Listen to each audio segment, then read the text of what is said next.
Hello, my name is Ezra, otherwise known as eSoup. Today we are continuing Volume 7 of Ballad of Sword and Wine. I'm very excited. It's been very exciting so far, especially last stream. Last stream was crazy. Um, in fact, a friend of mine who is not following the story, but she knows my YouTube channel, she said she was like, actually, she texted me after the stream last time, and she was like, I was drawing yaoi to your stream.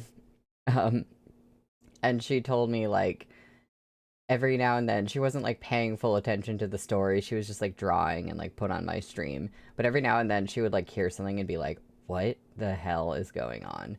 And that's kind of how I feel, at this current point. But I'm very much enjoying it. Hi Vase, hi Blue.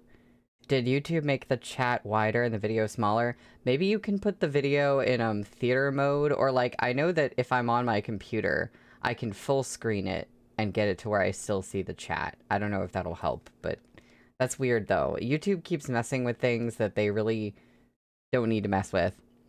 So yeah, today, I know a couple people couldn't make it, and it's a bit of a long stream today. But for everybody who couldn't make it, obviously if you're catching up, you're hearing this whenever you catch up. But yeah, you will be missed. But I think we're going to have a lot of developments today, because we are reading chapters 232 to 238, which is like 59 pages. These books are just a bit chunky, and I guess 8 is my magic number for getting through the streams. So, and thanks to Nina, who did the page math, as always. Thank you, Nina.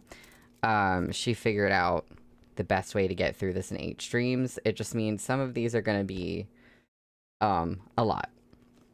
But, yeah, like I said, I'm excited for a lot. So, I am gonna get started. We are on page 115 for chapter 232, which is called Snowmelt Flood. And what was Xiaoqia? I think he was having a strategic talk, and the subject of Hasen came up, so I think that is where we're at.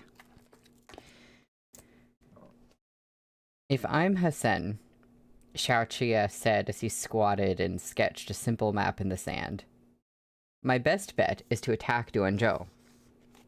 Shen Zichuan had severed Amor's supply route through Duanzhou, so the burden of Hasen's military provisions was now entirely borne by the 6 desert tribes. Amor had allowed Hasen to marry Dorlin at the beginning of this year, precisely because he needed her Hulu tribe to supply food to the front lines. Since the 6th month last year, the Biansha horsemen hadn't been able to cross into the Zhou Empire to pillage. This was the true source of Hasen's anxiety.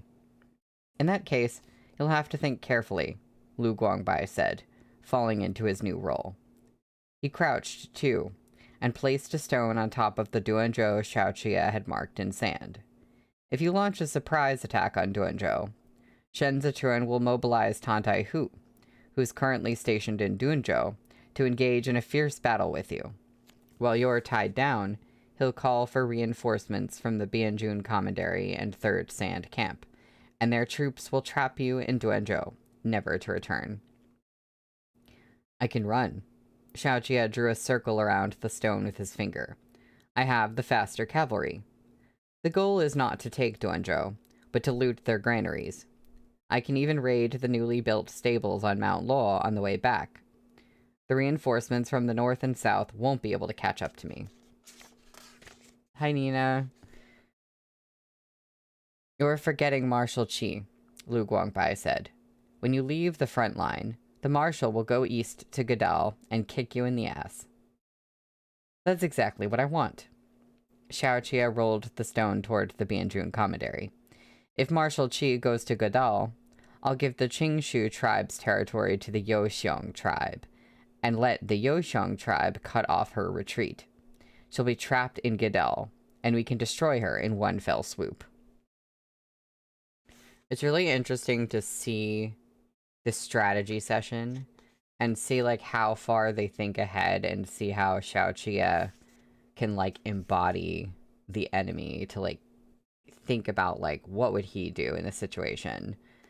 And, you know, to help them figure out what they can do to avoid that. But it's, like, it really is kind of breaking my brain. Like, they're thinking, like, so many steps ahead. Lu Guangbai blocked the stone with the back of his hand. Marshal Qi won't dare to penetrate deep into enemy territory with such a small force unless she has reinforcements. She can transfer the Cangjun Commandery garrison troops to the Bianjun Commandery. When the Yoxiong tribe tries to block her path, the Cangjun troops will be in position to hit them back. Besides, the Yoxiong tribe has yet to pledge allegiance to Amor. They might not be willing to step forward as your shields. They will, Xiaoqia argued. The Yoxiong tribe refused to submit to Amor because the Qingshu tribe was a bulwark between them and the Qidong garrison troops. Once the Qingshu tribe's been wiped out, the Yoxiong tribe won't be able to hold their own against her next round of attacks. They'll have to pledge allegiance to Amor if they want reinforcements from us. Lu Guangbai hesitated for a moment. He put the stone back on Duanzhou, resetting the map. Okay, let's say I can't count on Marshal Qi's reinforcements from the south. I'll still put more men in the north at Mount Luo to guard against you.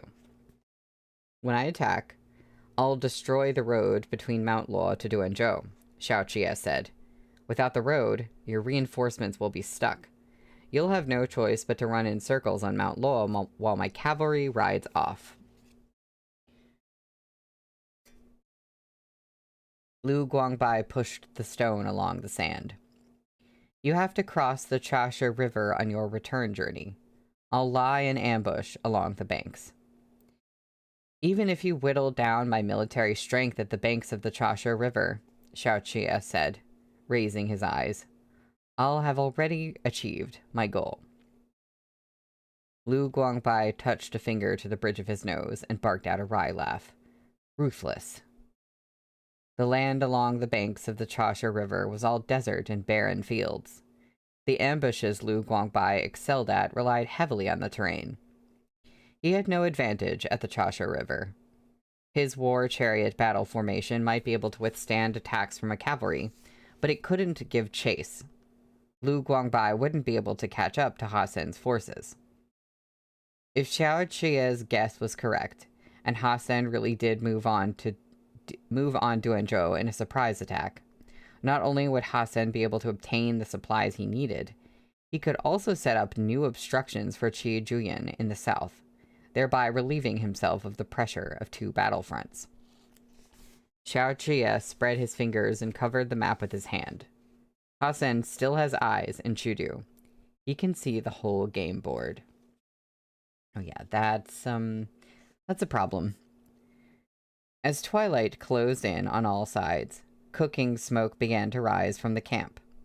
Lu Guangbai sat on the ground and waved the stone in his palm as he watched warm orange light wash over the camp walls. Under the lingering glow of the sun, he said, "But you can't get away." Hassan was launching new offensives on the front line every day. They were all tied down here, unable to spare any thought for Zhongbo to the south. A fierce offense means he's starting to run out of food. Xiaoqia peered at the map between his fingers. If he can't hold the armored cavalry here, he'll lose a portion of his elite troops in Duanzhou. Hassan was trying to lock down Li Bei's main forces at the three camps along the front line. Only once his enemies were completely worn down could he afford to send his elite forces to mount an attack on Duanzhou. If Li Bei was too exhausted to respond, then the threat posed by any reinforcements would be much smaller. It would be the optimal time to attack. Lu Guangbai tossed the stone to Xiaoqia. This is an opportunity we can exploit. A surprise attack would no longer be so threatening if they could see through Hassan's motives. Hassan could feint, but so could the Libe armored cavalry. Fighting a war of attrition was detrimental to both parties, but Xiao Jie was more confident of success. Unlike Hasen, he had Shen Zichuan to supply his provisions. To date, the only one of them who posed a true threat to Amur in this war was Shen Zichuan. His supply route was the web that kept the eastern territories of Libe, Zhongbo, and Qidong secure and unassailable.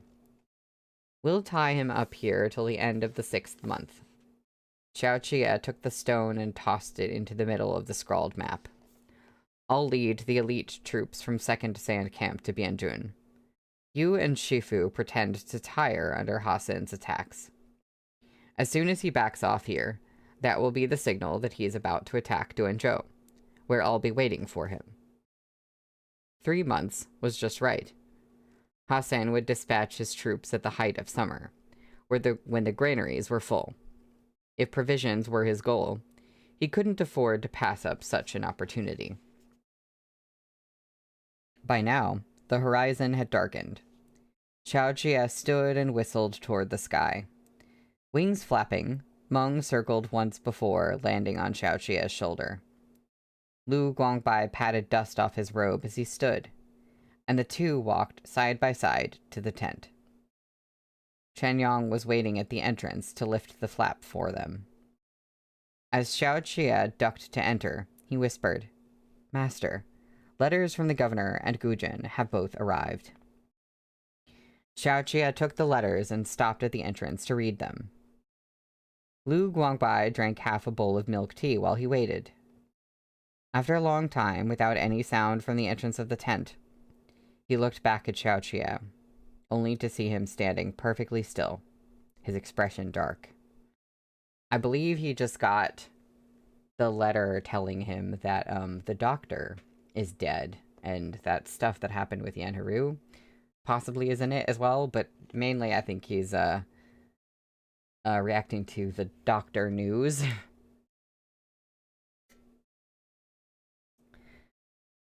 Several days later, Fu Man was summoned to the office of the Grand Secretariat. He removed his damp outer layer and gathered up his robe before walking in and bowing to Kong Qiu. Kong Qiu, sitting by the window, made a sound of acknowledgement and gestured for Fu Man to rise. Fu Man gingerly straightened and stood in wait at the far end of the room, behind the rest of the ministers. His lowered eyes swept across the black boots beside him. He recognized most of the officials present. And the spring plowing has just ended. Huaizhou bought grain from Bai Mazhou. Jiang Qingshan sold it to them, calculating its cost based on the price of grain in Jueshi, Liang Cuishan said, finishing his report. Kong Qiu's hair had begun to go white in recent days, though not yet enough to be seen from under his official's hat. Qidong is fighting a war now. They have priority for military funds. The 8th Grade Battalion's expenses can be reduced accordingly. Here it comes, thought Fu Man. If the Grand Secretariat wanted to keep digging into the accounts of the 8 cities, they had to first pare down Han Zheng's power. The Ministry of War agrees. Chen Zhen, the Minister of War, tapped his pipe. But Han Zheng has refused to let go of the funds. He wants a writ from the Grand Secretariat. What he wants is a signed acknowledgement from the throne, Chen Yu said. The Dancheng case has yet to conclude, and to avoid any appearance of bias, the Empress Dowager can't sign off on it. The Grand Secretariat is in agreement on this matter, or we wouldn't have brought it up with him. But look at him, daring this shameless refusal. The Empress Dowager was just barely hanging on herself, never mind maintaining enough authority to approve memorials. The whole Hua clan was on tenterhooks. How had the heir apparent been poisoned? Everyone knew all too well. Handing the poisoning case to Fu Man in the inner court was Kong Qiu's magnanimous gesture to preserve the last shred of the Empress Dowager's dignity. Still, Han Zheng refused to budge from his post as the head of the embroidered uniform guard and the de facto commander of the 8 great battalions. He meant to follow in Hua Siqian's footsteps, relying on military might to challenge the Grand Secretariat. Fu Man had been buttering his bread on both sides, all for this very moment. If Han Chung cast him out, he could still jump onto the Grand Secretariat's ship. He had made a point to appear frequently before Hai Liang Yi, and had spent the longest time of any of the inner palace eunuchs in the Grand Secretariat's office compound. The junior eunuch's address of Lao Zuzong, old ancestor, was not casually given. His orders carried real weight among them. He'd been keeping such a tight grip on the heir's case, not only because he wanted to cleanly extricate himself from any suspicion, but also because he hoped to make Feng Chuan the scapegoat. Okay, here we go. Oh, I remember now, we kind of had a moment last time. It was after the stream. I know I've been rooting for Feng Chuan, at least in his place as sort of like caring for Li Jingting, sorry if I'm messing up her name, the heir apparent. I've been kind of like rooting for him, and to the point that like I totally forgot some things that he was involved in earlier in the books. So that was interesting because we kind of went over in the chat like, oh, he was you know, involved in the donkey roast incident, the notorious donkey roast, amongst other things, and it was like, oh wait, we didn't like this guy, but now he's in a position that like I still am kind of rooting for him. I don't want him to be like scapegoated and everything. I'm just kind of like, this is an interesting character. And yeah, Blue, like you said, gasp, the eunuch violence. Shocking. The Tianchen Emperor had favored his concubine Mu Ru, incurring the displeasure of the Grand Secretariat when he promoted her brother, Feng Chuan, against the palace rules. If we had read this last time, we might have remembered a little sooner. Even the Chief Surveillance Bureau had censured him for it at the time. Later, when the Tianchen Emperor died at Mu Ru's hands, it was only through Xue Xiuzhuo's grace that Feng Chuan continued to drag out his ignoble existence. Fu Man didn't dare court the wrath of Xue Xiuzhuo, but he could see as well as any that the heir apparent was the future master of their great Zhou. He had to knock Feng Chuan out of the game before he could claim a spot at the heir's side. If Fu Man could insert himself there instead, he could count on the heir for a life of wealth and glory to come. As for Han Chung and Kong Qiu, Fu Man didn't think much of either of them. He couldn't help but remember Pan Zhugui, who'd so deftly corralled the Pan faction and sat on equal footing with Hua Siqian, achievements only possible due to the Guangzhong Emperor's trust in him. It wasn't easy being a eunuch, having to be ordered about like a dog. But if one found the right master, he could be a dog that lorded over millions. A dog that everyone had to deferentially address as Zuzong. Fu Man sensed Kong Qiu looking at him. He shook off his distraction and stepped forward to bow, a complete turnabout from his attitude in front of Han Chung. He said deferentially, "This humble servant has thoroughly investigated the matter as Your Excellency ordered. The seasonal vegetables consumed by the heir apparent that day were sourced by our garden service." "Aren't those exclusively supplied to the palace?" Kong Qiu asked. "Who is the eunuch in charge there?" "Someone called Yin Ju." Fu Man continued, "I've carefully interrogated everyone in the heir's palace. None of them has any ties to the garden service. The rules in the palace are strict. They wouldn't normally cross paths." Poison made its way into the vegetables of the garden service, yet they could pass through so many hands to be served to the heir. Such a plot wouldn't be possible without careful planning. As the head of the Ministry of Justice, Kong Qiu's deductions were clear and organized. The perpetrator must be both capable and have a clear grasp of the heir's preferences, something that would take at least half a year of effort. Fu Man murmured in agreement. This humble servant did in fact find such a person. Kong Zhou traded a glance with Ten Yu. Who? Fu Man hesitated for a moment. Feng Chuan. This is so dirty, but so... like, I knew this is what Fu Man was leaning towards, like what he was going to do. Because Feng Chuan is in a situation where it's so easy to scapegoat him for this. Because he is noticeably so close to the heir apparent that it's like, yeah, it does look really bad for you. Feng Chuan had once held the position of the director of the seal at the Directorate of Ceremonial Affairs. The garden service had been under his jurisdiction, and was tied closely to the Directorate for Culinary Arts, which prepared the palace's meals. There are so many directorates and groups and things that, like, I'm just like, oh, I guess you need to have that. Sure. Not only was he the heir apparent's personal attendant, he was also someone the Empress Dowager had insisted on saving. Compared to a universal flatterer like Fu Man, who fawned over everyone he came across, Feng Chuan was more guarded. He couldn't be cleared of suspicion at all. Kong Zhou furrowed his brow. The eunuch who served the Tianchen Emperor? Isn't he already dead? One would think, Fu Man agreed softly. But somehow he's been by the heir apparent side for over half a year. He looks different now. So much so that this humble servant didn't recognize him when he came with the heir apparent to Mingli Hall.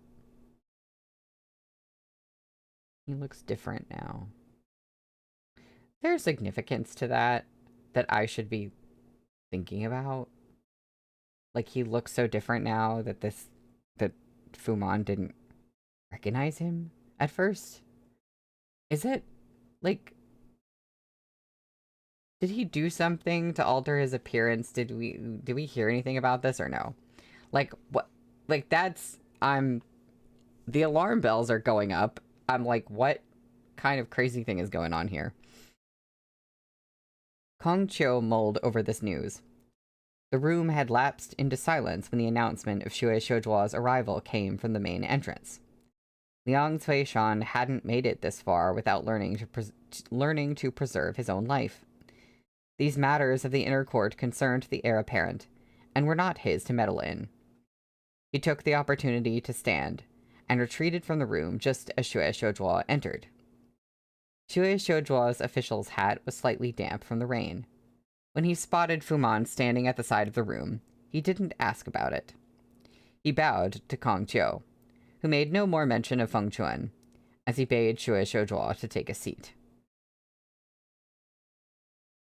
Oh, Vase. You said I can't remember the details, but he did assume a new identity back then. So I guess when he assumed a new identity, he did something to appear different. They're not being specific about what, so... I'm like, what did he do? I'm so intrigued. Surely we will hear more about this. Eventually.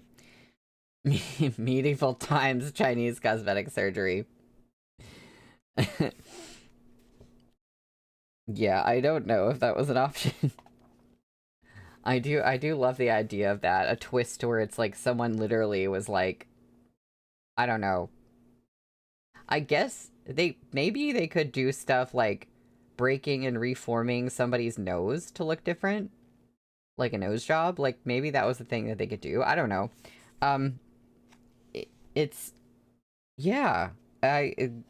Who knows? I'm prepared for there to be any sort of twist in this book at this point. I almost wouldn't even be shocked.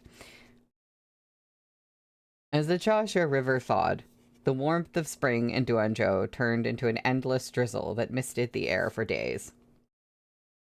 The rain pelted the peach blossoms in the courtyard until fallen petals covered the ground in a wet blanket of red. Chen Zichuan met with his advisors in the hall daily, usually sitting for several hours at a time, so Fei Sheng added a charcoal brazier to dispel the cold. Oh, that's right, Blue. It would also mean that he was around very good doctors, which makes your apprentice theory work again. Oh, that's a good point. Now the question is, would he be willing to help Shinzo Chuan? Now that Yan Haru's disappeared, the businesses in Hojo are a mess. Yu Xiaozai sat just below Kongling, near the charcoal brazier. The merchants are in an uproar, for fear that the deals they made with him at the start of the year will fall through. They came to Chajo in hope of discussing it with your lordship.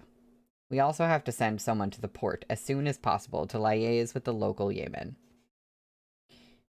Yeah, Wenyu seemed a bit better today. He steadily answered, "The spring plowing has just ended, which will free up some personnel from our yeoman in the other prefectures. And there's Wang Xian in Chaozhou, who is familiar with matters of taxation. There's no need for your lordship to meet them in person. Whatever deals were made in the past, we'll honor them," Shen Zichuan said, holding a hand warmer between his palms. "Wang Xian can handle it." Wang Xian had once been the secretary of the Ministry of Revenue, where his job was contending with the various ministries that requested funds. Even Xiao Jia had hit a brick wall when it came to him. There was no one more suitable than this man to negotiate with the merchants. Oh, Vase, if you have to go, I'm sorry. I hope your internet survives. The Yan clan was the one greasing the wheels with the Liuzhou prefect. Talk to them. Ask them if they can locate Yan Haru. If they cannot, Shen Zichuan continued, turning over the document, tell them to hurry up and send someone capable of taking over his responsibilities.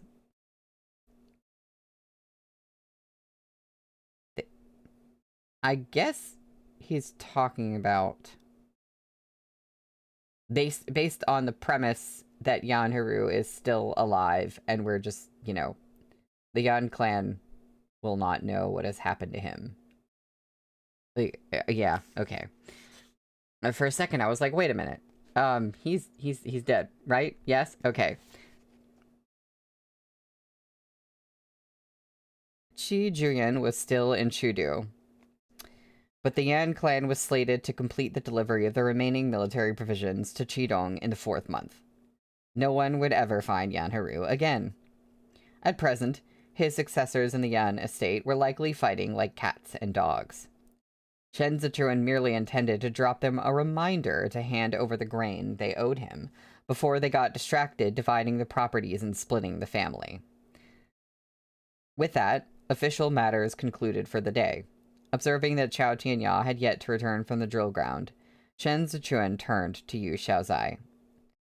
Yojing, you mentioned that the workings of each prefectural yeoman are complicated and particular to their own region. Why don't you prepare a report for me? Follow Shenwei's example. Keep it brief and to the point. To Yao and Yu, he said, Shifu is in my courtyard today. Stay and take your meal with me, you and Zhuo. I like when Shen Zichuan, like, takes care of Yao and Yu, or just, like, you know, looks after him. They're gonna actually have a meal together. The advisors stood one after another and bowed to the prefectural governor before taking their leave. Jigong was sitting under the eaves, watching Ding Tao practice his boxing.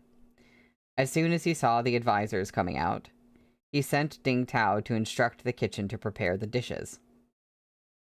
Remembering Fei Sheng's orders, Ding Tao left Li Xiong in the courtyard to protect the prefectural governor, while he flew down the steps and dashed off to deliver the message. Chao Tianya had always been the one pushing Yao Wenyu's wheelchair, but these days, Jigong had taken over the job. By the time Chao Tianya returned, it was dark. Ding Tao and Li Xiong stood on each side of the entrance like a pair of guardian door gods. Arms folded, Ding Tao said to Chao Tianya with cool detachment, If his lordship hasn't summoned you, you can't ent. Chao Tianya shoved Ding Tao's head down and lifted the hanging screen to peer inside. He's already left. Ding Tao wriggled free. After the meal, his lordship asked Grandpa Ji to wheel him back. You should have said so earlier. Where's the governor? Getting ready for bed, Ding Tao answered. He's in the bath now. You didn't even get someone to close the windows in the hall. The wind's freezing at night. Qiao Tianya eyed Ding Tao. If the governor catches a cold, when old Fei comes back, he's going to scold you until dawn. Ding Tao had indeed forgotten, but immediately protested anyway. No, I remembered. I was just about to close them. At once, he scampered into the hall to close the windows one at a time. As he retreated, he bumped the back of his head against something hard. Thinking Fei Sheng had returned, he hastily covered his head with his hands. But when he looked back to begin defending himself, he flinched and clamped his mouth shut. Xiao Qiye lowered Wolf's Fang, having stopped Ding Tao with his scabbard, and craned his neck as he searched for Shen Zichuan. His face was damp with rain and sweat.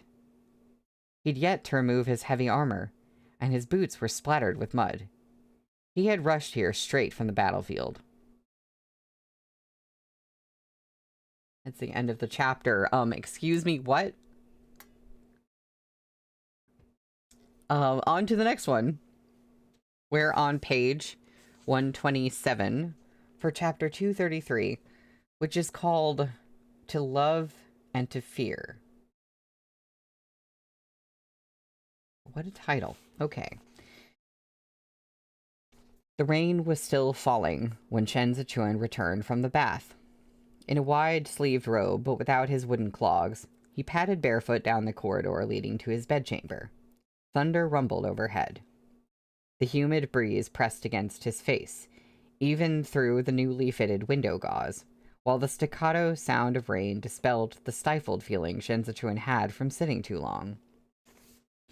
Candlesticks lined the sides of the covered walkway, making it more brightly illuminated than the bedchamber itself. Shen Zichuan lingered there, as if hoping for a fresh breeze. Shadows stretched through the bamboo blinds and onto the rug in the bedchamber, while the orange glow of the candlelight illuminated his profile, painting one side of his neck a warm and vivid red. I don't know if I like that imagery. The 4th month was the season when crop seedlings sprouted and grew.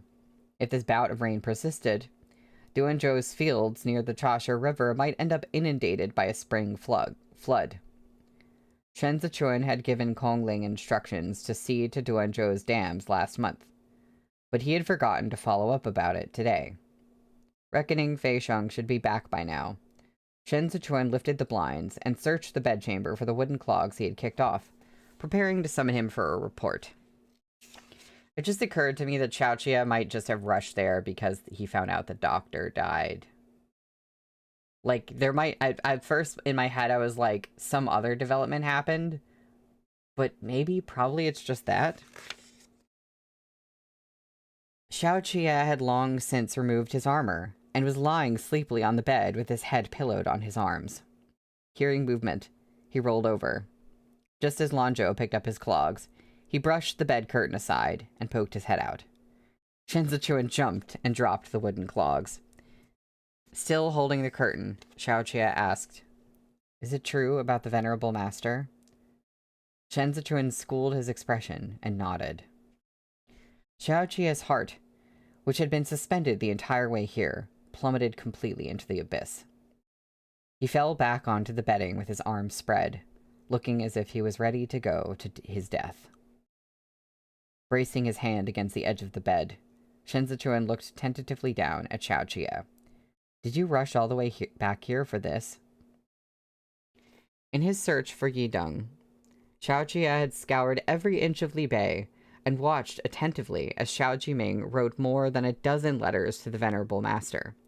Now the man was gone before he'd even seen him. After a long silence, he asked, "And Yan Haru?" Shen Zichuan drew a finger sharply across his neck. Xiaoqia fell silent, his face frosty and grave. He suddenly turned and buried his face in the pillow, refusing to look at Shen Zichuan. If he'd had a tail, it would be drooping on the ground. Really painting him as very wolf/dog-like here. "We'll look for physicians in Jueshi," he said into the pillow. "And there's still the Imperial Academy of Medicine in Shudu." Shen Zichuan didn't say a word, He laid an icy hand upon Xiaoqia's neck and slid up to stroke his cheek. Xiaoqia caught hold of those slender fingers and gripped them fiercely. The rain seemed to extinguish his wrath, leaving only despair and panic in its wake. He attempted to calm himself, but those feelings roiled in his chest. "Sa'an," Shen Zichuan called. "There are countless skilled physicians living in seclusion or retirement," Xiaoqia went on. "We'll find as many as we can. Every last one. Then we'll—" Shen Zichuan withdrew his fingers. Feeling his palm empty, Xiaoqia tried to sit up, but Shen Zichuan splayed his hand on Xiaoqia's back and pushed him down. "Ah, yeah," he said, leaning down with his hand still pressing on Xiaoqia, unusually forceful. "You heard what Qian Qiu Shifu said before. Even with Master Yudong, I might never be completely rid of my illness. But this body is not so bad yet." He gentled his tone. "I've been taking my medicine on time, and I haven't fallen sick this year." The muscles of Xiaoqia's back were tense. Shen Zichuan knocked his head against the back of Xiaoqia's shoulder. "Softly," he said. "I'm not going to leave you." The rain outside the room pattered down, a chorus of finely woven beats. Xiaoqia's chest felt hollowed, like a damp and clammy cave. Through the layers of fabric, Shen Zichuan pressed his cheek against Xiaoqia's tattoo, right over the scar. "You're lying to me," Xiaoqia answered in the same soft voice. He had once thought Xiao Fengshu would never leave him, but their parting had come with such haste that he hadn't even had a chance to bid his old man farewell. There existed a hidden boundary between people. Cross that line, and it was a parting by death. The other side was a world into which one could never give chase. "You gave your life to the Grand Mentor." Xiaoqia's voice sounded muffled and heavy in the darkness. "You vowed to kill his mortal enemies, and you stood alone before the noble clans without fear. Back in Chudu, you told me to leave you, and then you hurt yourself in Chazhou and Dunzhou." Those two incidents had left behind a dormant fuse in Xiaoqia's heart, igniting and expanding to unbearable proportions after Xiao Fengshu's demise. He felt fresh fear every time he thought of it, even so long after the fact. His terror and panic came not only from Shen Zichuan's fragile health, but from Shen Zichuan himself.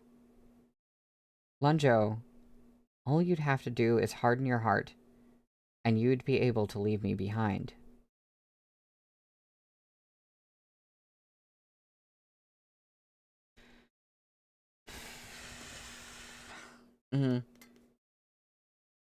Blue, you're right. I feel the same way. I hate everything about this conversation, but it was also about damn time they talked about it. It looks like they're continuing to talk about it in the next chapter. So we continue. We're on page 131 for chapter 234, which is called Nobody. Raindrops drummed against the eaves, an extension of Shen Zichuan's mood. He could bear himself in front of Xiaoqia and show 100 lustful glances, but he still found it hard to verbally express any softness and openness. He was the most eloquent orator in the world, and also the most inarticulate one. I love that, and that is such a good description of Shen Zichuan, and I love whenever we get the tiniest peek into his psyche and his character. "I gave this life to Xian Sheng once, because I had no place in this world to call my own. Ah, yeah, when I first stood before the halls of Chudu, what I saw was a door.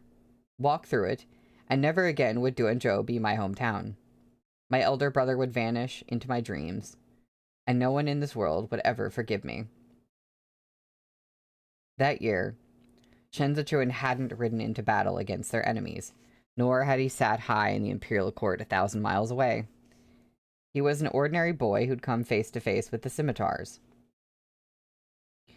And it was precisely because he was ordinary that the wails of the 6 prefectures pierced his eardrums night after night, and the bloodbath in the sinkhole flooded his mind every waking moment. He had knelt in the raging snowstorm and experienced a separation of life and death, and had become the enemy of the entire world overnight. He hadn't done anything, yet he was guilty. His sin went by the name Shen Zichun. Oh, hi, Saikeen. I'm glad you could pop in and start catching up now.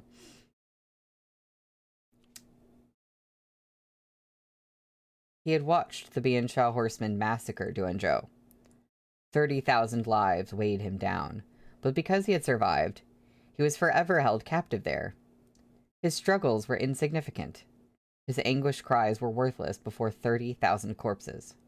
Back then, Shen Zichun couldn't bear to live on.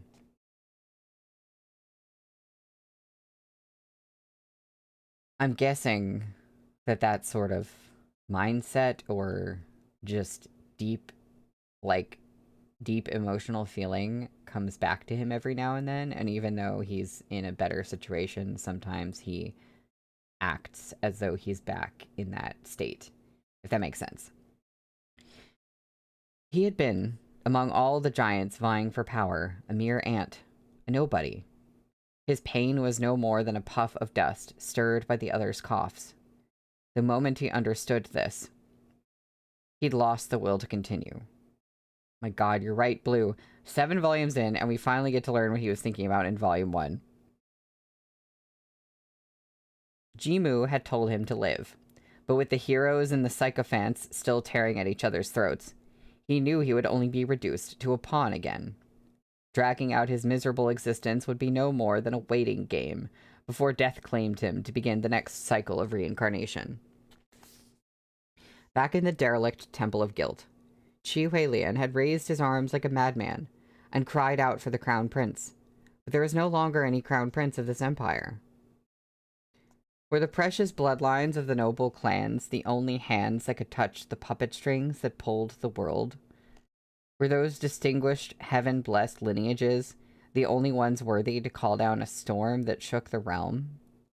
If that was so, then all the innumerable ordinary folk in the world could only be the rotting bones at the bottom of the palace steps. They were the ants meant to be trampled on. They felt no pain, and they knew not how to voice their anguish. They were nobodies. Hey, the chapter title, everybody. What crime did we commit? Qi Huilian had cried with inconsolable grief. What crime did we commit? Shen Zichun had once caught Xiao Qie by the collar in a filthy alley, ripping open his mask of forbearance, to ask those same words, his voice breaking. You and I, what did we do wrong? If being alive was his sin, then the heavens themselves were pinning his head to the dirt, so he could kneel and live on as nobody. But Shen Zichun had met Qi Huilian. He'd seen the Grand Mentor's madness, and listened as the lone crow let loose a morning caw. He'd been forced to the precipice. If he couldn't muster the courage to burn the bridge and fight to the end, then he would have to venture down the path fate had laid out for him, and kill himself once more. I am Qi Huilian of Yuzhou. I taught the Crown Prince, and now I will teach you. I will impart my lifetime of knowledge, all of it, to you. What do you say? What Shen Zichun had seen then was a chance for him to live. Not just a way to rise up on his knees and catch his breath, but one where he could stand on his own 2 feet and move forward. Was victory assured just because one was born the descendant of a noble clan? The moment Qi Huilian knelt before him, the world shifted. He had broken down that wall before anyone else, even Shen Zichun himself. I think I'm starting to understand. If Shen Zichun indeed wants the throne in Chudu, I was like, if that's what he wants, what are his motives? And I think I'm finally starting to understand that it's like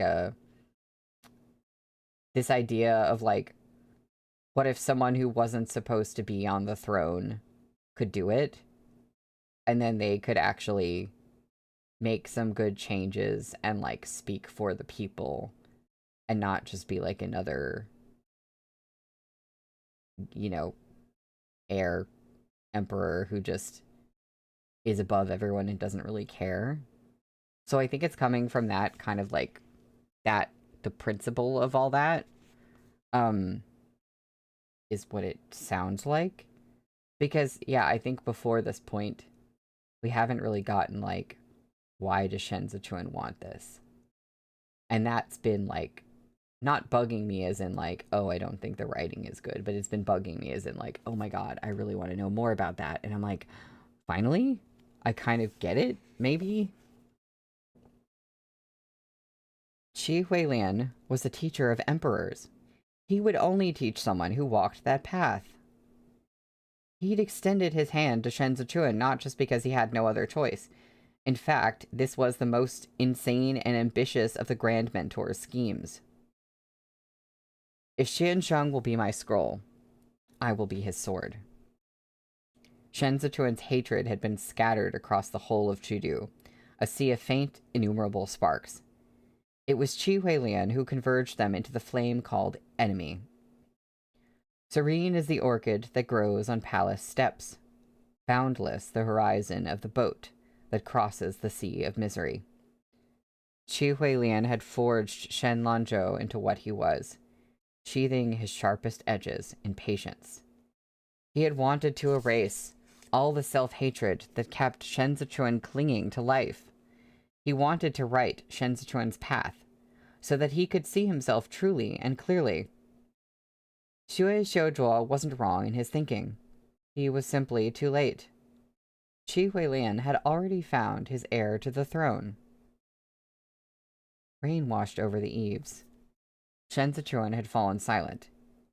He buried his face in Xiao Qia's back, just as Xiao Qia had buried his into the pillow. Shen Zichuan didn't value his life. Death didn't scare him. The hooves of the riders hunting the deer didn't skirt around anything. All the most peaceful oases in the world were built upon the sharpest blades. If Shen Zichuan died, it only proved he'd lost this game for the throne. It was insignificant. Would a cut hand hurt? For Shen Zichuan, he had to be cut first before he could answer. Qi Huilian hadn't managed to tether him to life. He was still a blade without a hilt, one that drew blood whenever it was held. No one else in the world could wield him. He had walked away from everything, all to achieve his goal, freedom. He had felt free as he killed Ji Lei. With that, Qi Huilian had realized for the first time that while he might have honed Shen Zichuan, he had not sheathed him. Shen Zichuan had only learned how to strike a silent, fatal blow. When Shen Zichuan had made love to Xiao Qia that first time, his battered, scarred body had finally experienced pleasure, the joy of being alive. Even he hadn't realized at the time that it was a prelude to the blade's return home. This squall from Li Bei had scoured away Shen Zichuan's nightmares. Xiao Qia had invaded Shen Zichuan's heart and dominated it. His strong arms blocked out all the din. Without invitation, he crashed his way into the deepest recesses of that quagmire to sniff at the exquisite gem therein. He was the avaricious wolf. Xianzheng returned this life to me, ah yeah. Shen Zichuan melted into that familiar smell and nuzzled his cheek against Xiao Qia's back, like a fox cub who'd followed a scent. Ah yeah. Xiao Qia reached back to hold Shen Zichuan in place, then turned his head, seeking his eyes. Shen Zichuan's eyes were open, the look in them sincere. He inched Xiao Qia's face closer with his fingertips and said, I am yours, even in death, and you are mine. Then, revealing the ruthless edge of that blade, he continued, If anyone tries to take you from me, I'll kill them. Even if it were the king of hell. At first, Shen Zichuan thought what he cherished was not his own life, but Xiao Jie. Gradually, he came to learn that a cut finger would hurt. But it wasn't his finger that felt the pain. It was Xiao Jie. Living was difficult, but in the process, he discovered yet more reasons to do so. He lived for Jimu, for Qi Huilian, for Zhongbo, for all of the nobodies in this tempestuous storm. I want to live to a ripe old age with you. Shen Zichuan dropped a light kiss on Xiao Jie's temple, in a place no one else can reach. Xiao Jie caught Shen Zichuan's hand again and rolled over to gather him into his arms. Cupping Shen Zichuan's cheeks, he leaned in and studied him closely. Tired from the ride? Shen Zichuan asked quietly. Nope. Xiao Jie caressed Shen Zichuan's cheeks. I get through the days by thinking about you. That's the end of the chapter. Tang Zhou is really pushing me right now. I feel the tears behind my eyes. I'm like, no, not yet. Let's not do this right now. But I feel it. But this, it kind of addressed and answered so many questions. And Vase, I see what you said. See, this is why I hope he's not a secret son of the Emperor. It would undermine the theme of a common person rising. I do pretty much agree with that. I think if it turned out to be a twist like that, I think there's a way that Tang Zhou could like somehow make that work and not undermine the themes. I don't exactly know how. I really don't. Unless it's like some crazy thing where he finds out his lineage, but like he never tells anyone and he somehow becomes emperor anyway. But that maybe that would still undermine it. I don't know. But like I feel like I guess I just in this moment I'm like I feel like anything there's any possibility is open right now. And so part of me is like I feel like that's still possible, but it's not the main theory that I have. I think it's probably not what's going to happen, and probably it is like somehow he's going to like wrest power for himself. And then he'll be like the common man's emperor, basically. I think this goal, I think this is showing that this goal is so strong for him that like, I don't know if he would be miserable as emperor. Like I can see there being a lot of pressures and a lot of things that would not be enjoyable for him. But at the same time, I think there's a way in which he's like enjoying being the governor, like the position that he's in now. I think him as emperor could like kind of work. It sounds like it's what he really wants. And so I'm kind of like, I'm kind of feeling that now. Like I'm kind of like, yeah, I think that Shen Zichuan could actually be really suited to that. It's weird to finally have some of that information about like his thoughts and his feelings here and like yeah. Oh, Blue, you said maybe in a different court. I feel like if he does become emperor, there's going to be so many changes. So many changes that he has to make and, you know, his people with him to even make it possible for him to become emperor. So I feel like maybe the court he'll be able to mold it into what he wants. I don't know. I mean, it does feel like a very tall order, of course.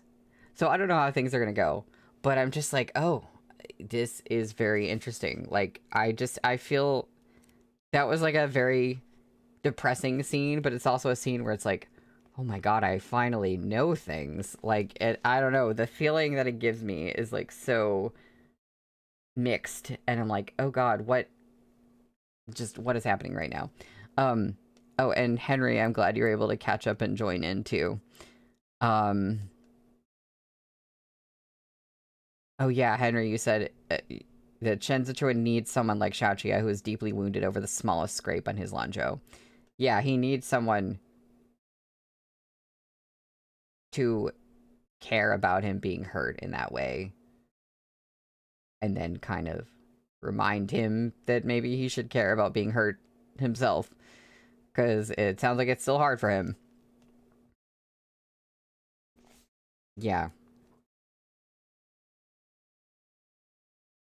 Oh yeah, you said I'll live for you is so much better than I die or kill for you. What did they say again? Oh god, I lost it now. Oh yeah, I want to live to a ripe old age with you. And he did say he would kill anyone who killed Xiao Chia, but like before that, yeah. That was beautiful. And that was like, I think, Blue, I think you said that was like a conversation they needed to have, even though it was painful. Oh. Blue, you said another thing is that if Shen Zhichuan does become emperor, then it's no wonder we don't have a QJJ drama. Because that would be super like... What is it? Like, stuff is censored if the government is criticized too much. Even though it's like...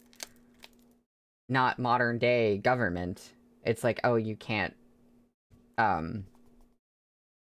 take over like the emperor's position in that way, I guess. Yeah, you said if anyone tries to take Xiaojia from him, he'd kill them. Yeah. I don't doubt it. Right, so that's why in Word of Honor they turn the emperor into a prince. The prince is one thing, but an emperor, it's like, no, you can't mess with that too much. Yeah, that's really interesting. Let me think about what... Okay, I think I am going to take a break now. When we come back, we'll be reading 235 to 238. So yeah, I'm going to take about a 10-minute break. When we return, we are on chapter 235, which is called Scoundrel. Okay, then.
Hello, I am back.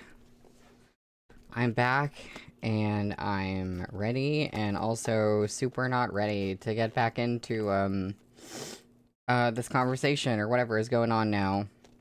Because it looks like we're getting more Xiaoqia and Zhenzichun in this chapter. Thankfully, honestly, because we have been, I think we were talking about this in the Discord, and Blue, you were saying that, like, we were getting a lot of side character glimpses and, like, a bit less of Zhenzichun and Xiaoqia, so every moment of them together is like, yes, gotta treasure this, even if it's depressing. So, we're on page 137 for chapter 235, Scoundrel. Although Xiaoqia claimed he wasn't tired, he still drifted off in the middle of their hushed exchange. He had had little time to rest after taking command of 2nd Sand Camp. It was only because Mount Law was close to Duanzhou and the new road ran smooth and unobstructed that he was able to rush back to sleep by Lanzhou's side. Hey, Marty. No worries, I'm glad you could make it. Following several claps of spring thunder in the distance, the rain intensified in the latter half of the night. With so many things weighing on his mind, Xiaoqia woke up a couple of hours before dawn. Shen Zichuan's brow was pressed to his temple. He slept soundly, his breathing even. Xiaoqia listened to the sound for a while and felt an inexplicable sense of petty injustice. Half awake, when Shen Zichuan hummed, he liked... Sorry, I can read. Wait a minute. Oh, okay. You know, sometimes we just, jump into things in this book, and I don't know that they're happening, and then they're just happening. Half awake, Shen Zichuan hummed. He liked to drag out the ends of his moans, making it difficult to tell if he was expressing pain or pleasure. Xiaoqia was biting him, rocking against him softly amid his gasps for breath. Stop biting. Shen Zichuan's voice was hoarse from sleep. Without opening his eyes, he muttered, "It's all red." It was indeed red. More awake now, Shen Zichuan found himself unable to hide from Xiaoqia's body, powerful as it bore down on him. It was as if he was being assaulted by the pouring rain itself. There was no distance between them. Sweat trailed down his chest, soaking the sheets. Xiaoqia lowered his head and pressed his ear to Lanzhou's lips. Shen Zichuan was on the verge of breaking. He knew what Xiaoqia wanted to hear in the close air of the bedroom. He spoke and breathed of love, his expressive eyes misting over as he shivered beneath the pounding of the waves. The drawback of being instruments so in tune with one another was that even a momentary separation stirred up a storm of passion that demanded to be sated.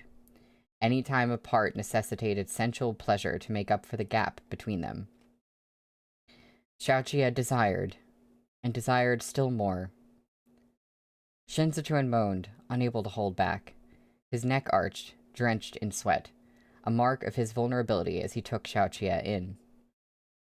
Under the clamor of rain beneath the eaves, a figure in a straw rain cape approached. When a knock sounded on the door, Shen Zichuan reached out to grab the bed curtain. Xiaoqi caught his wrist and pressed it to the bed. His strong arms, tanned from the sun, secured Shen Zichuan firmly in place. The figure outside waited a moment, then knocked again. Shen Zichuan squeezed out. "It's not Fei." Xiaoqi didn't care who it was. His desire was an inferno. Oh, goodness. He wanted to dominate Lanzhou. Only he could see him, bite him, force him to beg for mercy. Their breaths mingled. "Chuan-er, it's dawn." Changfeng is heading out to look at the fields. "Do you want to go? If you do, I'll prepare a coat for you, and you can have some soup before you leave." Jigong always rose early. He'd already practiced boxing, and now he was here with the soup pot in hand. Not Jigong. Not Jigong. Xiaoqi hissed in chagrin and shoved everything else aside as he locked Lanzhou in place. "Too deep," Shen Zichuan protested silently. "Ah yeah, it's too..." He turned his head and buried his gasps in the sheets, hiding the sound under the dull roar of the rain. Henry, you said they're practicing their own kind of boxing. Xiaoqi was also gasping for breath. Through his heavy panting, a dangerous laugh escaped him as he admired the flush painting the side of Lanzhou's neck. Still, he didn't stop for an instant. Damn it, Xiaoqi thought diabolically. The sheer act of possessing Shen Zichuan like this gave him a high unlike anything else. I think Xiaoqi was like... He feels... what was it? It said he felt a petty... I forget what the word was. But he feels kind of aggrieved. Because I think he didn't quite get, like... Like, I think he still feels like Shen Zichuan would... like, still put himself in danger in certain situations. I think he doesn't feel secure that Shen Zichuan will be okay. And he's kind of, like, taking it out on him in this way. Like, where he's like, well, I can't stop now. A sense of petty injustice. Yeah, that. Thank you, Blue. Oh god, where am I? Hearing no movement within, Jigong turned to Fei Sheng. Okay, I'm glad he didn't hear anything, because I was worried about that. What time did the governor sleep last night? How would I know? Fei Sheng thought. Holding an umbrella over Jigong's bird cage, he answered, pretty late. Mr. Yu has just returned, and he's only here for a few days. He has much to discuss with his lordship regarding the Yemen in the 6 prefectures. Didn't Mr. Yu retire early yesterday? Jigong was worried Shen Zichuan would fall ill again in this rain. In all this rain. Yo Jing will have to stay until the rain lets up. What's the rush? Exactly, Fei Sheng concurred. Shifu, that's just what I've been telling him. Fei Sheng merely wanted to send the old man out of the courtyard as soon as possible.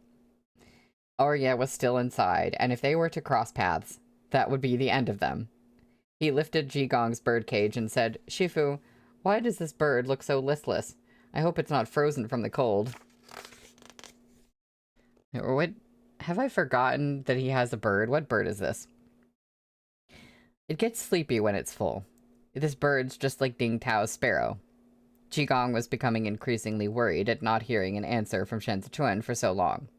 Is there no one attending him inside the room? How about I walk you to the side hall to wait? We can have a few cups of hot tea. Master should be awake soon. Jigong took the bird cage back. After handing the soup to Fei Sheng, he placed his free hand behind his back and said, I won't be able to sit still. I'll go check on Yuan Zhuo. His medicine is still simmering on the stove. When Chuan-er gets up, ask him if he's going out. The rain's so heavy today, I'll have to tag along. Fei Sheng agreed that he would and bowed to send Jigong off.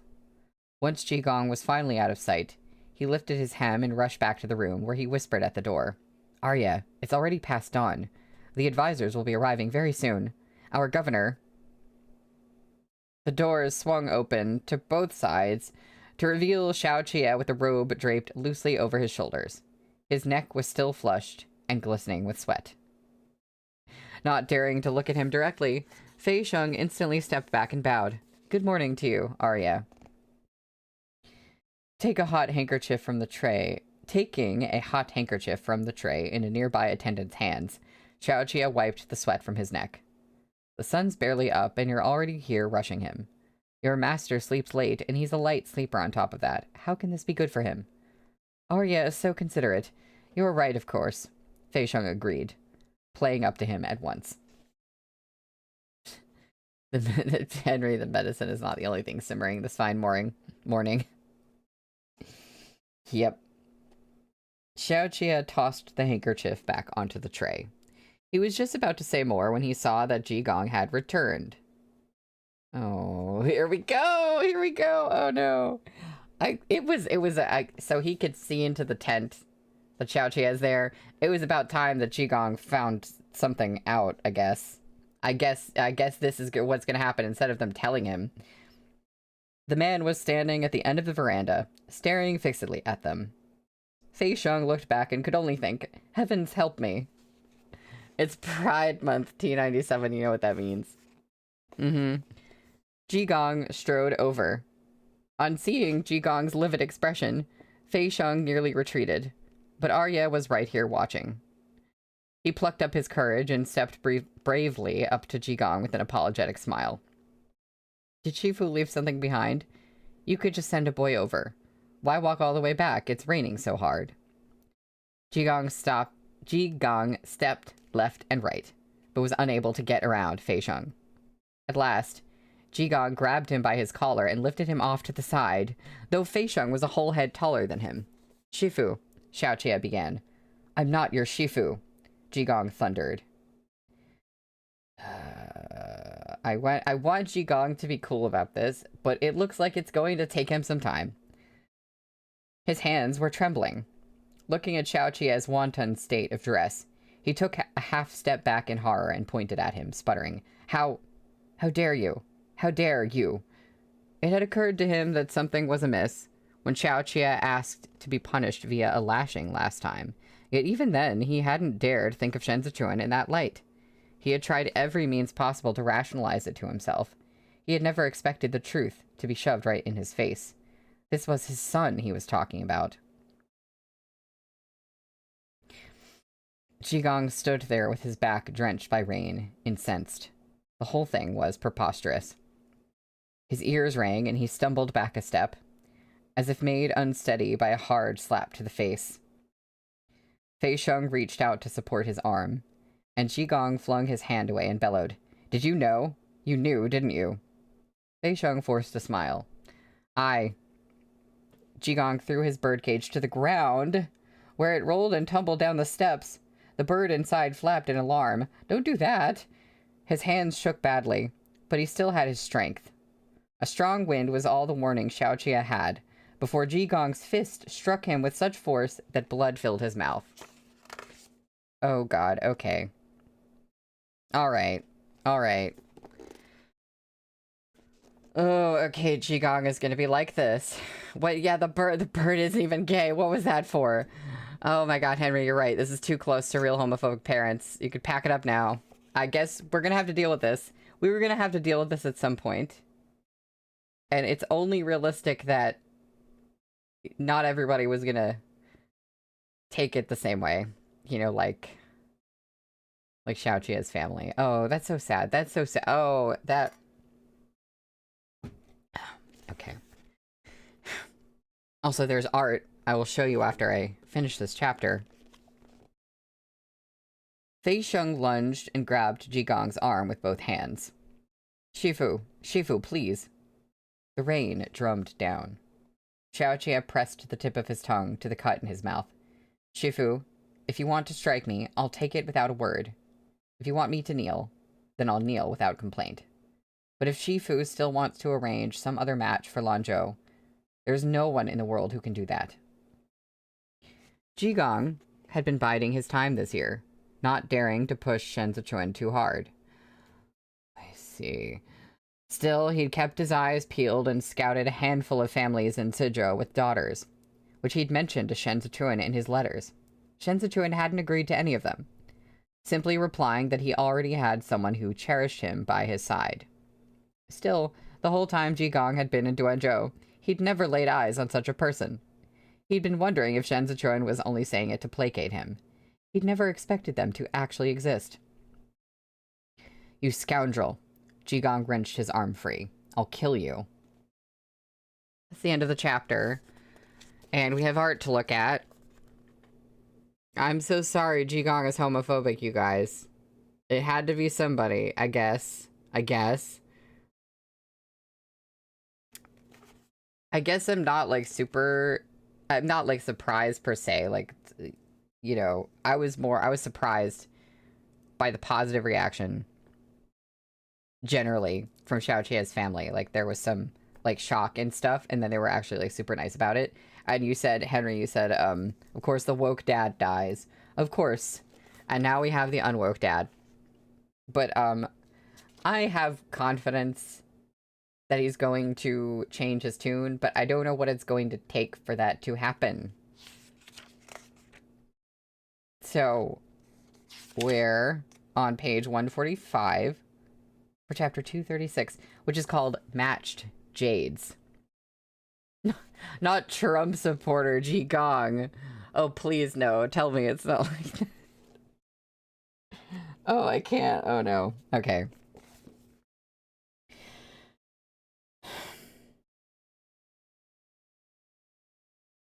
Okay.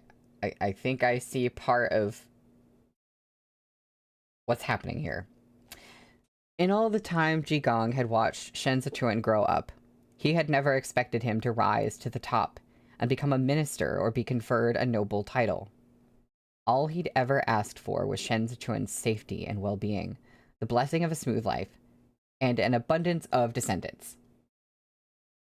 So he's like, I wanted you to have kids. How are you going to have kids? With all that had happened, anyone could forget that kick Xiaoqia had given him in Chudu. Anyone but Jigong, for Shen Zichuan was his one and only remaining son. That also makes sense that he's never really gotten over that. So he's like, what are you doing with this guy who literally kicked you while you were down and almost kicked you to death? What are you doing? Now that Jigong recalled what Xiaoqia had said back in Sizhou about his concern for Shen Zichuan, it all seemed premeditated. This scoundrel had long planned to show his hand this way. How ludicrous that everyone else could see it, and there was Jigong, the only fool convincing himself otherwise. He had even defended and made excuses for this bastard in his mind. What brotherhood? Bullshit. Yeah, true. He also needs to trust that Shen Zichuan knows what he's doing. Parents will for real think like this. Yeah, Henry, exactly. Yeah, ooh, all I want from you is to devote your life to raising multiple children, because that's what I think fulfillment is. That's so little of me to ask. Right, exactly. I do get, in his particular case, he's also someone who lost a child and lost his wife, so there's probably like a intense additional feeling of like why he really wants Shen Zichuan to have lots of kids. It just adds the trauma, you know? Jigong punched Xiaoqia again, but it wasn't enough to assuage his wrath. He grabbed a riding crop lying nearby. I believed your lies and invited a wolf into my own house. Not a wolf. You've had designs on Chuanar as far back as Sizhou. The more he spoke, the greater his fury grew, and in an instant he'd forgotten all that was good about Xiaoqia, remembering only old debts. He lashed out with the whip and cried again, I'll kill you. But of course, Fei Sheng couldn't let Jigong continue to strike Xiaoqia. Shifu, Shifu, he pleaded. Arya's willingness to accept a beating means he genuinely intends to talk it out with you. There's no need to make a scene. Let's go sit down in our own courtyard and talk. His lordship is still waiting for you. Get lost, Jigong bellowed. You're all a bunch of scoundrels, too. The embroidered uniform guard in this courtyard had all learned some martial arts from Jigong. By now, they were hardly different from Jigong's own disciples. Even as they watched Jigong's ferocious attack, none of them dared try to stop him. What was more, the riding crop belonged to Xiaoqie himself, and was much heavier than the ones made in Suzhou. A single lash caused an explosion of searing pain that seemed to rip to the bone. Unlike when Jigong had whipped Xiaoqie in Suzhou, he was truly enraged this time. Xiaoqie's wide-sleeved robe didn't do much to block the blows, and every snap drew streaks of blood. Jigong lashed out with such ferocity that Xiaoqie struggled, swallowing a few mouthfuls of chilly air. Yet he still stubbornly refused to admit his fault. Jigong spat. "I'll find a match for him, and it'll be none of your business." No. This was the one point Xiaoqie refused to concede. He wouldn't countenance a single word of falsehood here. There are plenty of decent men in the world, but I will never give Shen Lanzhou to anyone else. Jigong was so furious, he was dizzy. Pointing the whip at him, he cried, "You wanted to kill my son, and now you want to ruin his life. So he won't wed a wife or sire children? Why don't you ruin your own life first?" That there were cut sleeves in Chudu was no secret. Jigong had seen his fair share when he served as the vice commander of the embroidered uniform guard. These young men might be inseparable for a time, glued at the hip, but eventually they would all have to start real families. Furthermore, Xiaoqie was Xiao Fengshu's son of legitimate birth. If Xiao Jiming didn't take up the mantle of Li Bei's commander, it would fall to Xiaoqie. If he became the king wolf in the future, whether or not he took a wife would no longer be his own personal affair, but that of the entire Li Bei armored cavalry. And he doesn't know that on Li Bei's side, maybe they might actually be cool with things like that. The Xiao clan's armored cavalry was 120,000 strong. Should Xiaoqie and Shen Zichuan join together in union, it would only strengthen the growing friendship between Zhongbo and Li Bei. Jigong ought to assent for the sake of both public and private interests, but that was only if Xiaoqie were a maiden. If he were a woman, even one with a feisty temper, as long as it was Shen Zichuan's wish, Jigong would have been ready to accept it. If Shifu will give your permission, I can send a letter asking my sister-in-law to come with a formal proposal of marriage right now. Or I can even marry into your family. Having been on the receiving end of Xiao Fengshu's beatings growing up, a few lashes from Jigong were nothing to him. If Jigong wanted to settle the score, fine, but no matter what, Xiaoqie had to obtain his approval today. Jigong's breath caught in his throat, and he choked so hard he pitched backward. Feixiong hurried to support the old man as he seethed. Now this Xiaoqie was not just proposing a marriage, but forcing one. He had never seen a vile man sound so self-righteous. Hands braced on his knees as he knelt before Jigong, Xiaoqie pressed on. "Lanzhou accepted my sister-in-law's bracelets. He's long been mine. Shifu, how can you find him a woman?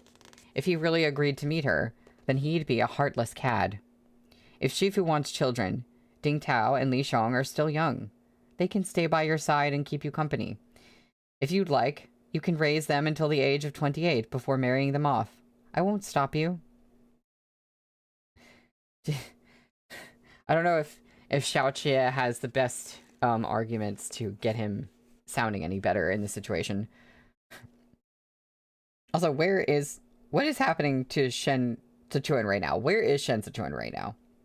Is my question. Did I miss something?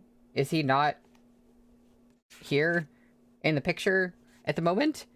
Like what? Because I feel like he would have said something by now.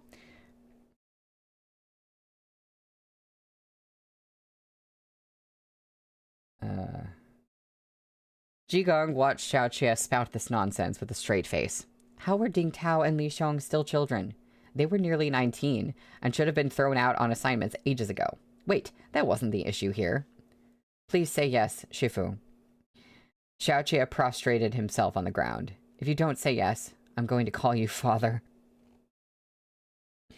Jigong was so revered among the embroidered uniform guard in his day because he was a reasonable man. He had put plenty of thought into the matter of Shen Zichuan's marriage on his son's behalf. If Xiaoqia were to sit down calmly with Jigong, he could never convince him with reason. Shen Zichuan was instrumental to Li Bei's current grain supply. Jigong was bound to wonder if Li Bei's interest in Shen Zichuan now was solely because of the military or political situation. But it had never occurred to Jigong that Xiaoqia would be so shameless and thick-skinned as to put him on the spot right outside the door. It would prove hard for him to walk away today without settling this. You can stop with your honeyed words, Jigong said, squeezing his reply through clenched teeth. Even if your sister-in-law comes, I won't see her.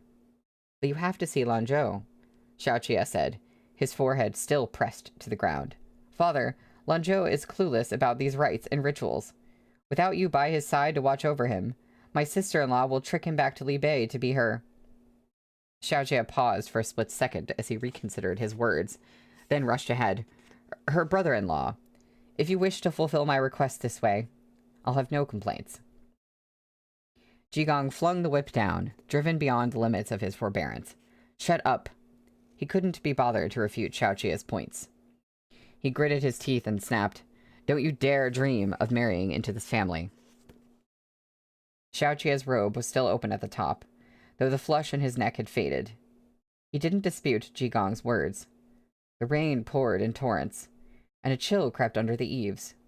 Jigong's fury was undiminished, but the initial rush to his head had faded. Countenance solemn, Xiaoqia said.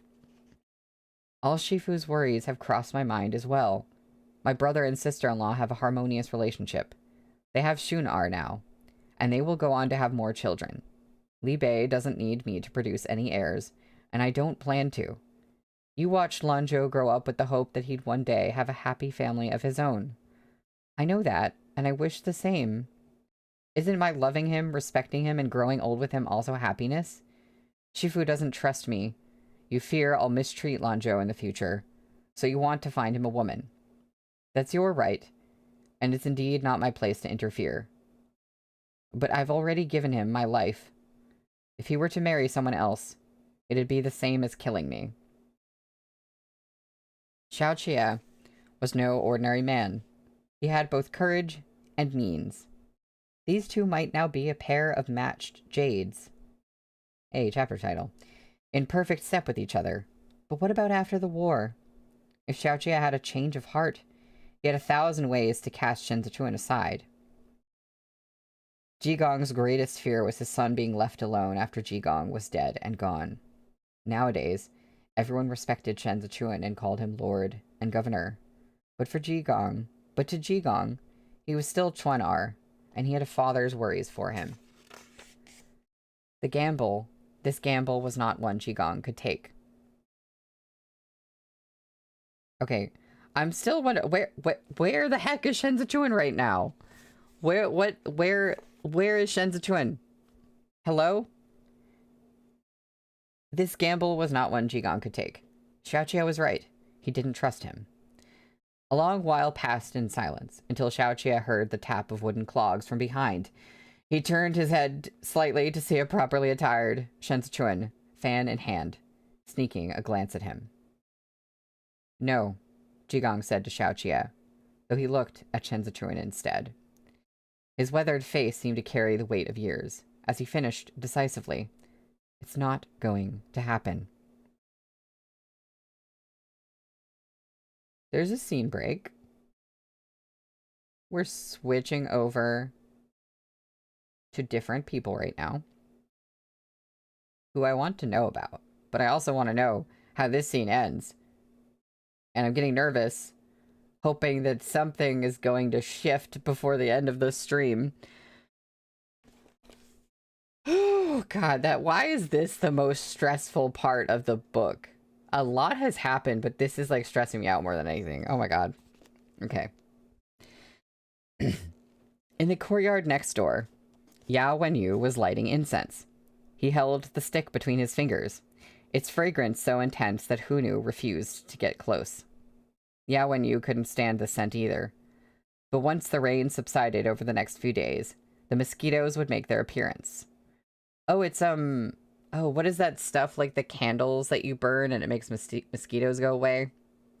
I bet it's that stuff. That stuff does smell really strong. As he studied the smoke curling into the air, a hand reached out and took the stick from him. Chao Tianya brought it to his nose for a sniff and frowned. Yeah, citronella, thank you, Vase. Oh, why did I just lose my place after like one sentence? This is way too strong. Who gave this to you? Send it back for him to use himself. It's from the traveling merchants. Yao Wenyu turned the wheelchair to face the courtyard. This Tathagata incense from Liu Zhou sells for an exorbitant price in Jueshi. Chao Tianya extinguished it with a pinch of his fingers. Smells like stinky tofu. Stinky tofu. Maybe it's something different. Then again, I don't actually know what stinky tofu smells like, so... The folks in Liu Zhou have a taste for the stuff. Yao Wenyu waved away the smell. Remind Fei Sheng not to light this in his lordship's room. Chao Tianya felt that Yao Wenyu had been avoiding him recently. He jammed his foot into the wheel of his chair. You couldn't have met Fei Sheng more than a few times. How are you on such familiar terms? We all work for his lordship. Yao Wenyu paused and turned to look at Chao Tianya. There's no such thing as strangers. Chao Tianya had been in good spirits, but his smile faded as he met Yao Wenyu's eyes. Yao Wenyu hadn't been willing to look Chao Tianya in the eyes for some time. Well, I wonder why that is. He had dodged his gaze out of embarrassment, as if his humiliation from that feverish night was always at the forefront of his mind. But now, his face was frank and open, as if he was still that piece of unpolished jade, untainted by the shadow of desire. No such thing as strangers. Chao Tianya was no different from Fei Sheng, Kong Ling, and anyone else Yao Wenyu had met. He was no longer that secret and special companion. A flick of his sleeves, and Yao Wenyu could go back to being the banished immortal. The rain's heavy today, Yao Wenyu said. If you're not in a hurry, take your meal before you go out. Chung Feng and Yo Jing are coming in the afternoon, and it's time to report on the arrangements for the embroidered uniform cavalry. You may want to discuss it with them before heading out. Yao Wenyu looked down at the foot set on the axle of his wheelchair, before returning his gaze to Chao Tianya. You're blocking it. His smile was thin, as if resigned. There was a hint of bitterness in it. Someone with one lame leg can still skirt around obstacles, but I can't. Don't tease me. The wind tapped against the wind chimes, and a few drops of rain splattered over the thin blanket on his lap. Chao Tianya moved his foot aside. He'd always handled himself with ease, but now he cut a sorry figure under Yao Wenyu's dispassionate gaze. Yao Wenyu turned his wheelchair and entered his room. The wheels rolled over the floor, a measured, even noise. As he pushed the wheelchair, his exposed wrist briefly revealed Chao Tianya's red cord, before his wide sleeves fell forward and covered it again, smothering it in a cloud of white. I think... Yeah, Blue, I feel you. I think... there's a scene break, by the way. I think there's kind of like a... I think what's being shown here in the imagery, the metaphor is really good, where his white, like, his sleeves cover the red cord. It's only exposed for a moment. I think it's kind of like the whole thing where Yao Wenyu is still putting on a mask. Not unlike the way that Chen Sichuan often has put on a mask, but just a different kind of mask in this case, where he's just like, I can't have this desire. I gotta just, nope. And so it's still there. There's like a brief flash where you see the red cord. It's still there. Yeah, Blue, it's covering up the banana socks. Oh my god. Exactly. Okay. It looks like we're back to, oh, yeah, okay. When Chen Sichuan arrived in the evening, Jigong was resting his head on one arm with his face to the wall, as if dozing. Shen Zichuan set his folding fan at the edge of the bed and took a seat. Shifu, are you asleep? Jigong opened his eyes. You know I am, yet you ask. Just as he'd done when he was young, Shen Zichuan scooted his chair closer. I haven't had a chance to talk into the night with Shifu since I left the Temple of Guilt. You came here tonight for a man. Jigong paused, unable to vent his fury on Shen Zichuan. It seeped through his chest, turning into self-reproach and sorrow. What's so good about him? Your Xian Sheng wouldn't approve, and neither do I. Xian Sheng used to praise him, Shen Zichuan said softly. An extraordinary prodigy, he said. Are extraordinary prodigies content in the home? Jigong sat up and looked at Shen Zichuan. Extraordinary prodigies want the whole world. Are you willing to share a seat with him in the future? Interesting feelings about, like, gender dynamics in marriage seeping in. Of, like, it sounds kind of like someone being like, are you really willing to marry, like, an ambitious woman? You know, what if you're not enough for her? Or, like, you have to share power with her. Like, it sounds just like that.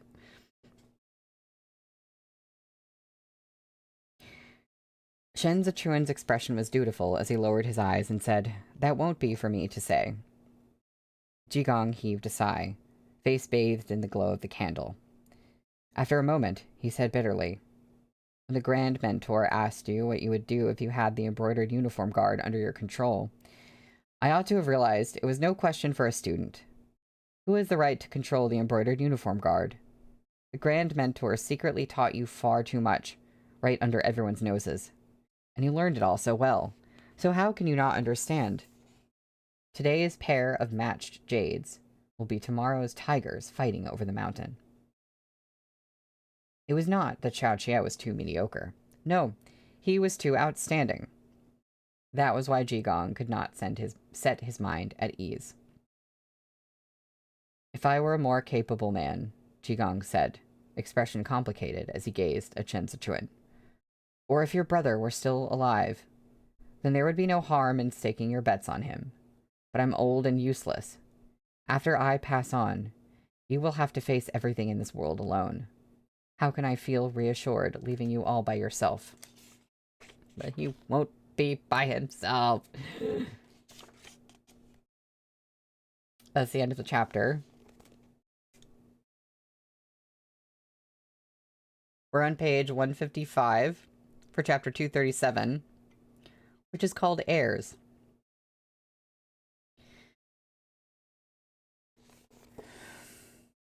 The rain in the courtyard had tapered off, but the moonlight was still hidden behind clouds, leaving the room dim. Shen Zichuan's lowered eyes were concealed by the darkness. He looked like a weary traveler at rest, riding out the endless tide of night. When he looked again at Jigong, there was something in his eyes he had never let show before.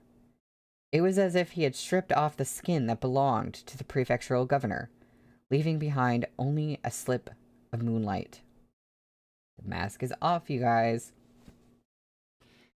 If I didn't have Shifu and so on, I would still be me. Only, it wouldn't be me who feared everyone in the world.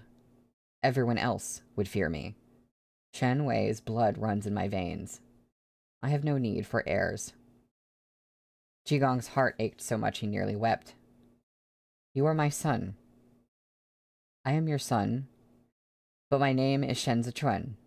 Xian Sheng taught me the scrolls, but I am no emperor. Emperor. The supreme being of this land, who stood at the highest peak and overlooked the world. Simply wearing the crown didn't make one an emperor. A true emperor must not only be versed in the political arts of checks and balances, but also possess the broadness of heart to accommodate everyone in the world. The celebrated emperors of flourishing eras past were all unparalleled men of benevolence, but Shen Zichuan's eyes were a cradle for violent storms. He was the sudden downpour that swept through the mountains, and rivers of the country, the sharp blade that cleaved heaven and earth, not an emperor who ushered in a golden age of prosperity.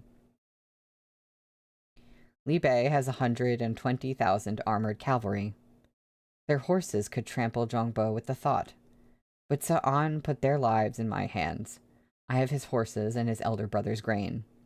He's willing to leave the open skies of Li Bei and ride his horse in my Duanzhou instead.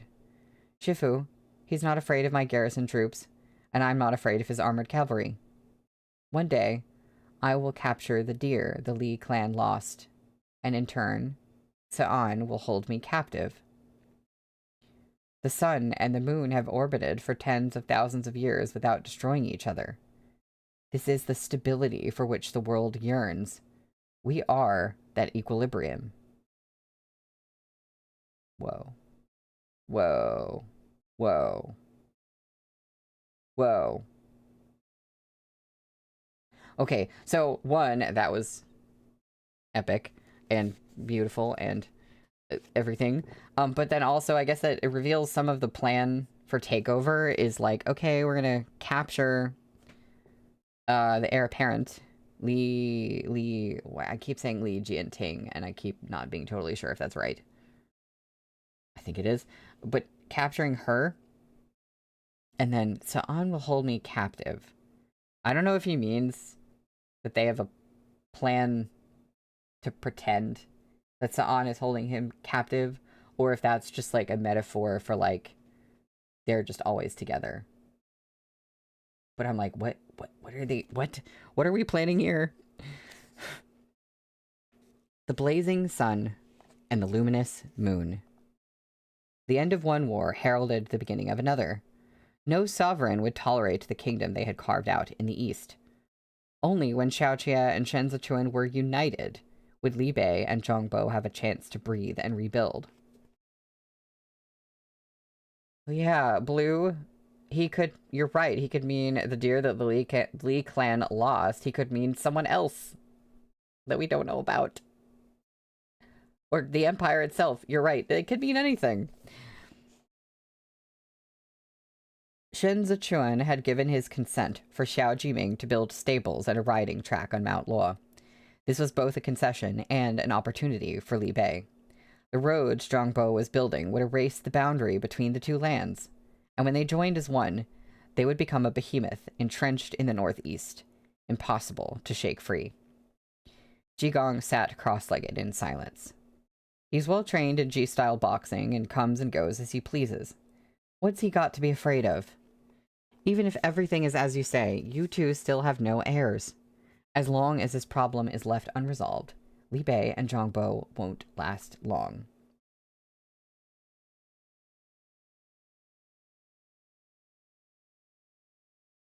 I do wonder how they solve that problem, only in the sense that, like, for example, if Shen Zichuan, like, does really want to be emperor, then people expect the emperor to have an heir, and it's like, who is that going to be?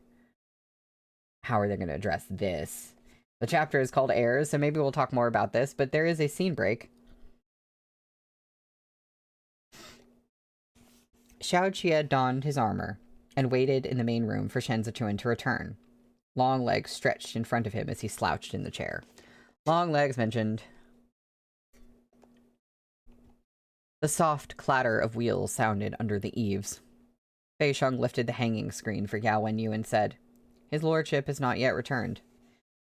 The thin blanket over Yao Wenyu's lap was a little damp. Sitting straighter in his wheelchair, he said, "I'm here to see Arya." As Fei Sheng froze, unsure of what to say, Xiaoqia called from within, "I'm here." Yao Wenyu graciously declined Fei Sheng's offer of help and wheeled himself inside. Xiaoqia drew his legs back and sat up, setting the book of military strategy he was reading aside. "What is it, Yuanzhuo?" "Rarely do I get the chance to see you. Some things aren't suitable for letters and can only be discussed face to face." Yao Wenyu produced his handkerchief and wiped the sweat from his palms. "Can Arya spare a moment?" Xiaoqia leaned back. "What's on your mind that you have to bypass Lanzhou to discuss with me?" Yao Wenyu finished wiping his hands and folded the handkerchief neatly before tucking it back into his sleeve. He was in no hurry. Speaking over the steady patter of rain, he said, "Matters that concern Li Bei should naturally be discussed with you. The Empress Dowager has suffered a setback in Chudu. Xue Yanqing's next move will be to strip Han Cheng of his military power. When the time comes for the heir apparent to ascend the throne, she will surely confer a title on Marshal Qi to keep her in her place. Does Arya still plan to head down to Bianjun as promised?" Of course Xiaoqie would go. His trip to the Bianjun commandery would determine whether or not Hassan's surprise attack on Duanzhou would succeed. Besides, he trusted Qi Juyan. That's good. Yao Wenyu found his answer in Xiaoqia's silence. Changing the subject, he said, "Does the grandson heir—" He paused. Xiao Jiming had I was like, who is he talking about? Okay. "Does the grandson heir—" He paused. Xiao Jiming had inherited Xiao Fengshu's noble title, so Xiao Xun, as his son, ought to be called the heir now. Yao Wenyu corrected himself and continued, "Does the heir of Li Bei have a capable teacher at home?" Xiaoqie tapped a finger on the table. "You wish to teach Shunar?" He was a perceptive man. He had sensed Yao Wenyu's intent the moment he broached the topic. Xue Xiuzhuo's heir apparent was about to ascend the throne, and they would soon confer a noble title upon Qi Juyan. By the time the war with Bianxia was over, Li Bei and Zhongbo might have to part ways with Qidong for good. Shen Zichuan had his eyes on Chudu, and Yao Wenyu was already considering the issue of heirs. "We wolves of Li Bei," Xiaoqie said solemnly, his head held high, "will not be emperors." Xiaoqie and Shen Zichuan had no children. The intent in bringing Xiao Xun to Zhongbo and placing him under the tutelage of Yao Wenyu and the other advisors could not be clearer. Naming Xiao Xun as Shen Zichuan's successor would be much too good a deal for Li Bei, so much so that Xiaoqie was disinclined to agree. Interesting. Wonder... Okay. "You have the governor's interest in mind, and so are unwilling to let the Xiao clan supplant him. But even if it were another child and not the heir of Li Bei, that child still wouldn't bear the surname Shen," said Yao Wenyu. "His lordship will never let Shen Wei's name enter the ancestral temple." Okay. Yeah. Shen Zichuan wished for Shen Wei to wander as a lost soul in the wilderness of Dunzhou for all eternity. Giving him a place in the ancestral temple, where he would receive offerings and incense, was out of the question. He intended to sever the Shen clan's bloodline. "Shunar is the heir of Li Bei. My brother will never agree." After a moment of silence, Yao Wenyu changed his tone, speaking as he would to a friend. "Do you have another option?" The night was filled with the sound of rain. Oh, don't lose my place. But it was warm inside the room. Nevertheless, Yao Wenyu's face was pale and drawn. "Great men abound in this world. Do you know why I came all the way to Zhongbo to join Lanzhou?" Xiaoqie's eyes were dark and deep. Yao Wenyu wasn't afraid of Xiaoqie. As long as he could finish this game, he wasn't afraid of anyone. This game. Like, he's thinking of his life as a game. He's thinking of this current moment as a game. "I watched him flee northward with you, only to stop in Zhongbo. I thought he intended to clear Shen Wei's name, but he didn't care about that at all. He didn't treat Zhongbo as his native land, nor Chudu as his home. Whether he advanced or retreated depended only on his will. I know he is not suited to be an emperor, but I still want to be his advisor, because he's a natural-born overlord. Your father could see that Zhongbo was rapidly rising in power and prominence. He granted Shen Zichuan entry into Li Bei in part because he knew Xiao Xun was Shen Zichuan's one and only option." Interesting. Interesting perspective. Maybe that's a possibility. Maybe Maybe that's what Xiao Fengshu really did think. I mean, maybe not the only reason he did it, but maybe that was a consideration. Xiao Fengshu was the king of wolves who had established the great territories of Libei, also known as their homeland. As a young man standing at Luoxia Pass, he had caught a whiff of the Guangsheng Emperor's desire and seized the moment, rising to become a conferred prince of the Zhou Empire, who held a massive military force in his hand. He was far more visionary than either of his sons. Shen Zichuan had only one path forward. If it weren't for Xiao Jie and Xiao Xun, Xiao Fengshu would never have allowed Shen Zichuan to return to Zhongbo alive. Okay, that was the narration, so I guess we're taking that as fact.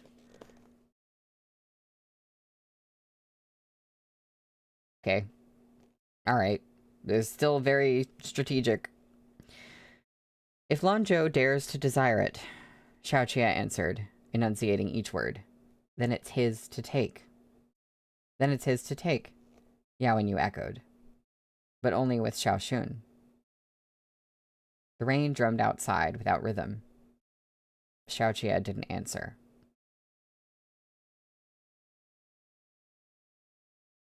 There's a scene break. Oh, and we're switching to Li Jianting, and I was right about her name, okay. We're switching to Li Jianting right now, which is interesting in this, you know, discussion of heirs and who's going to be the emperor and all that fun stuff. Ugh, this stream has been stressing me out. I've been enjoying it, but I'm also stressed. Li Jianting found the night too cold. She hadn't slept well since her illness and often startled awake at night. She stared at the canopy until dawn, then rolled over and got up before the palace maids could call her. Her attendants were all new faces. They knelt while straightening the hem of the heir's robes, and while Li Jianting sat at the vanity, they held the jewelry case as they tidied her hair. Li Jianting had lost weight during her illness and looked increasingly sharp and stern, without a trace of a woman's softness. Sleeping fitfully as she did, and still recovering from the effects of the poison, she was inevitably tired. Dazed, well, I know exactly what was going to happen. Dazed, she felt a coolness at her earlobe. Before the palace maid who was leaning over to affix the earring could react, the heir apparent jerked to her feet, her complexion ghastly. Quickly mastering herself, Li Jianting reprimanded her in a low voice. "Take it away." Oh, where is Feng Chuan right now? I don't know. Because they're trying to frame him, but I don't know where he is right now. All the maids fell to their knees, flustered and confused at what they had done to incur the heir's displeasure. He might be, not necessarily imprisoned, but, like, taken in for questioning or something? I don't know if we were told last time. Li Jinting pressed her lips into a thin line, and, in the resultant silence, saw her blurred figure in the mirror. She stared at her reflection for a long time, then said, "I don't wear earrings when I'm receiving lessons from the esteemed gentleman in the front hall." The maids kowtowed a few times, and acknowledged the order in timid voices. Refusing their assistance, Li Jianting pulled on her overcoat herself. The precious material encased her like a suit of armor. She felt better with it on, but she still did not speak. When she stepped out the door, a familiar figure was waiting on the veranda. Fu Man stepped forward and opened the umbrella for Li Jianting. He said, fawning, "It's raining so hard today. This humble servant has prepared a sedan for your highness so you can nap on the way. I'll call you when we arrive. It won't hold up anything." Li Jianting didn't move. She smiled slowly. "Good morning, Gong Gong. You must have your hands full investigating this case." Fu Man didn't dare to rush her. How would this humble servant know anything about investigation? I rely completely on the Grand Secretary's advice. He specifically sent the lords from the Ministry of Justice to supervise. What he meant was that he was not the sole person passing judgment on the case. All his findings went through Kong Chiu, so she couldn't blame him. Without blinking, Li Jinting asked, "Then I suppose there's no chance of Feng Chuan's release?" Guess he is imprisoned right now. Fumon switched tactics and put on a worried look. He's the late Lady Mu's brother, and he has connections with the Garden Service. The Ministry of Justice would be ill-advised to bend the law to release him. I've made several trips myself to the Grand Secretariat's office compound, and have mentioned it to the Grand Secretary as well. He's a good man. Am I on that? Oh, nope. Okay. Fumon reckoned Feng Chuan's returns to the palace must have been because he had attended to the heir apparent for a long time, and built a strong bond between master and servant. So he knew better than to slander Feng Chuan before Li Jianting. The heir was still partial to him. At any rate, he had plenty of time. As long as he was here and Feng Chuan was not, Li Jianting would sooner or later forget Feng Chuan. I don't know about that. I've been ill and haven't received much news. What exactly is going on? Fumon held the umbrella for Li Jianting and stood in the rain. Just investigate. Aye, Your Highness, watch your feet. The steps are slippery here. Please take my arm. The issue with this case lies in the food Your Highness ate. This humble servant in the Ministry of Justice checked Your Highness's meals from that day. The Garden Service, which provided the vegetables, proved to be most problematic. The people there are a mixed bag. Who knows which of them may be harboring ulterior motives? He downplayed his role in the case, and let the Ministry of Justice assume full responsibility. If Feng Chuan were to die, it would be Kong Qiu's problem. The Grand Secretary was the heir's teacher, and decided whether or not she could ascend the throne. Even if Li Jianting was displeased, she couldn't vent her temper on Kong Qiu. Li Jianting hadn't planned on taking the sedan chair, but she changed her mind at the last minute and bent to step inside. Fumon, in high spirits now, called out to Her Highness to be careful, then tucked the hanging screen in for her, and urged the sedan-bearing eunuchs to make haste. By the time Li Jianting arrived at Mingli Hall, Chen Yu had been waiting quite a while. Standing under the eaves, he saw Li Jianting stepping down from the sedan and couldn't help but furrow his brow. The heir apparent had never been one for these sorts of trappings before. That was how she had earned the respect of the ministers. Could it be that the moment the Empress Dowager fell from grace, she refused to walk even a few steps on her own? Or, she's recovering from illness and doesn't feel good to walk, maybe? Chen Yu paid his obeisance to Li Jianting, who came under the eaves and returned the greeting. Chen Yu didn't enter the hall immediately, but said with solemn deference, "Rain in spring is as precious as oil. The fertile farmlands of the 8 cities are all nourished by this rain. Your Highness has yet to ascend the throne, and has no title to your name. How can you ride a sedan in the palace?" Li Jianting hastily gathered her sleeves in apology, and said as if enlightened, "This student has realized the error of her ways." Fumon, who had followed her under the eaves, couldn't let the heir apparent bear the blame. He was the one who had arranged the sedan, after all. He hurriedly put in, "Her Highness has just recovered from a major illness, and her esteemed health is precious. What's more, it's raining so hard." Chen Yu's countenance changed as he bellowed, "Her Highness and I are in the midst of a conversation as student and teacher. How dare a eunuch interrupt?" Bemoaning his blunder, Fumon fell to the ground and prostrated himself. This humble servant, to think that in his fluster he had offended a secretariat minister. Both Chen Yu and Kong Qiu had lived through the corruption of state politics under Pan Rugui's faction, so it was with true passion that they hated palace eunuchs meddling in governmental affairs. Fumon had often visited the Grand Secretariat's office compound, but his merit had always rested in the fact that he was willing to play dumb and keep his mouth shut.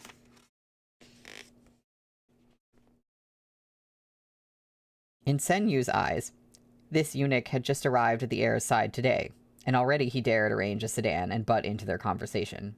If he allowed Fumon to remain for a few more days, an absolute collapse of order awaited them.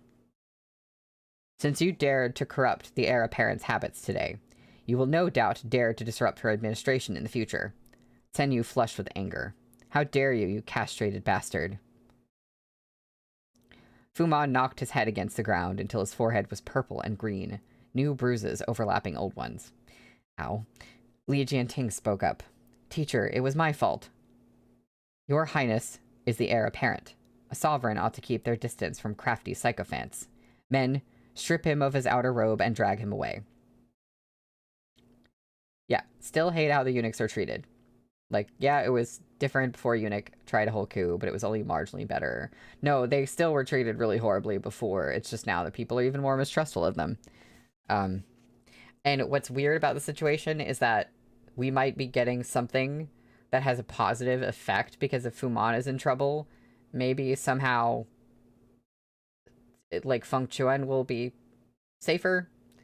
And maybe that's good. I don't even know anymore, like, who I'm rooting for in this situation, but, like, it's through this thing that happens that's so terrible. Oh. She went in the Saikin. I think she totally knew this would go down like this. I think it's revenge for Feng Chuan. Wait, no. That makes so much sense. We know that she's very smart and crafty herself. She normally doesn't get in the sedan. She happens to get in the sedan this time. Okay. Okay, no, that makes so much sense. That's so, I hate it for the eunuchs. But that is very smart. Fuman was the eunuch of the Directorate of Ceremonial Affairs. If it were still the reign of Yongyi, Tenyu would never have been able to berate him this way. Hearing the thump of the guard's footsteps, Fuman's hands trembled as he shuffled toward Li Jianting and pleaded, "This humble servant has made a grave mistake. This humble servant." The guard stripped Fuman without so much as a word, and dragged him to the open space in front of Mingli Hall.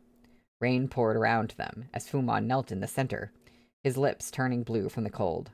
"Slap him," Tenyu commanded. A guard lifted the hem of his robe, and stepped forward to deal Fuman a strike that left his ear ringing. He didn't dare cry out, much less dodge the blow. Tenyu gave them no orders to stop. He turned and lifted the hanging screen, motioning for Li Jianting to enter.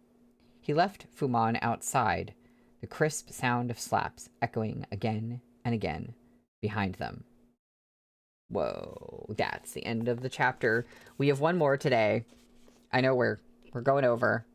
These are short. These have been short, so this one's probably pretty short. Yeah, it is. But we are... Alright, does it have to be slaps, though? They're not even being punished like real people. Like, they're not even being punished like everyone else. I don't know, man. It's... Yeah. I do appreciate, like, the complicatedness in this narrative of, like, all these characters that are doing horrible things, but you see how they're mistreated, or you see their situation, and you can, like, sympathize with them on certain levels.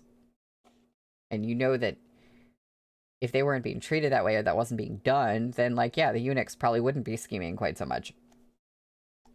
Because why would they have to? We're on page 165 for chapter 238, which is called Searing Urgency. No one else was called to serve in Mingli Hall. Tenyu lowered the hanging screen and led Li Jianting to a seat. Recovering his composure, he said, "I shouldn't have asked your highness to appear while you're still so ill, but this is a matter of some urgency. I'm afraid I had no choice but to hurry you." Li Jianting took her seat. "Please go ahead, teacher." The sound of slaps came in stops and starts. Feeling a little apprehensive, Tenyu cautiously lifted the bamboo blinds to glance out. Only when he was certain no one else was listening did he say, "We are about to conclude the Dancheng tax case. This has implicated a fair number of officials. Liang Cuishan has already begun the audit of the field taxes in Chuancheng, and after that will be the Hua clan's Dicheng. The thought of your highness alone in the palace has us humble subjects burning with anxiety." The inner palace of the imperial harem was forbidden to court officials. Li Jianting had only just recovered from being poisoned. The Grand Secretariat worried that the Empress Dowager, with her own clan at risk, might be desperate enough to hold the life of the heir apparent hostage. A warm fur collar was still gathered around Li Jianting's snow-white cheeks. The flower embellishment between her brows sank slightly as she frowned. We are at a critical juncture with the Danzheng field taxes and the completion of the field surveys. There mustn't be any delay. No need to slow down the process for my sake. Just follow the normal procedures. When Li Jianting had first appeared, Chen Yu had been severely prejudiced against her, but the heir apparent had a dignified bearing and was keen to learn. She referred to him deferentially as teacher, and now she was even willing to put her life on the line for the sake of commoners' livelihoods. Emotion welled up in Chen Yu, and he knelt to Li Jianting, an indistinct sob escaping from his throat as he kowtowed.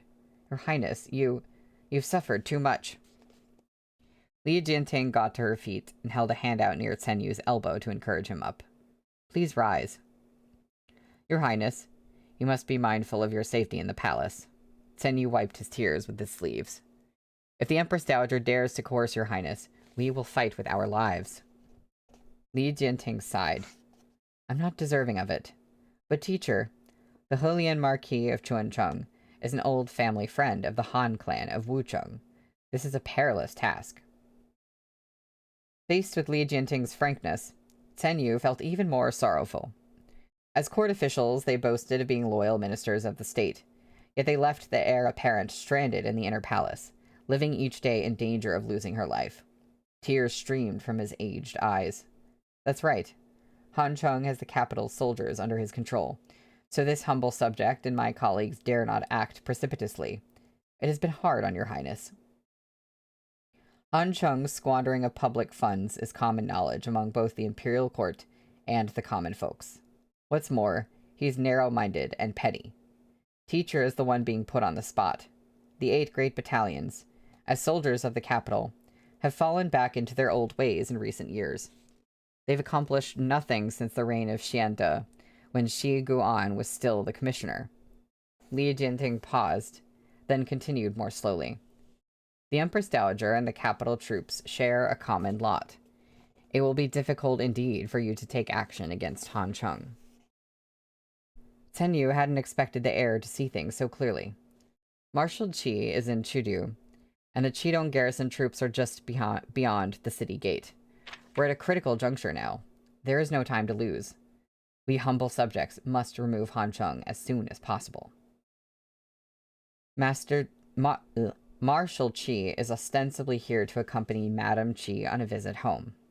There are only a few thousand Qidong troops in the entourage. If they should really come to blows, I'm afraid Qidong would be too late to the rescue. Chudu would be in a perilous position. The 8 great battalions had 20,000 soldiers. Not only were they familiar with the streets of Chudu, they also controlled the city gates. As if that wasn't enough, Han Chung had the embroidered uniform guard keeping an eye on Qi Juyan's movements at all times. Half a month had passed since the day Qi Juyan deceived Han Chung in the prison. Han Chung had surely realized by now that her threats were empty and started making moves. Li Jianting rose to her feet.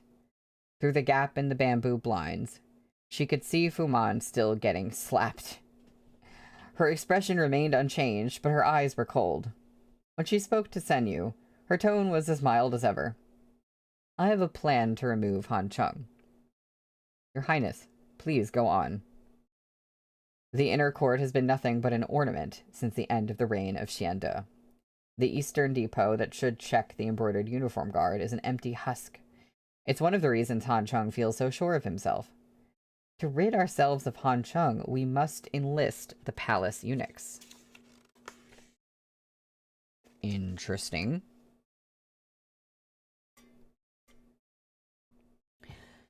The color drained from Chen Yu's face in horror. The Pan faction undermined court politics for a mere 10 years.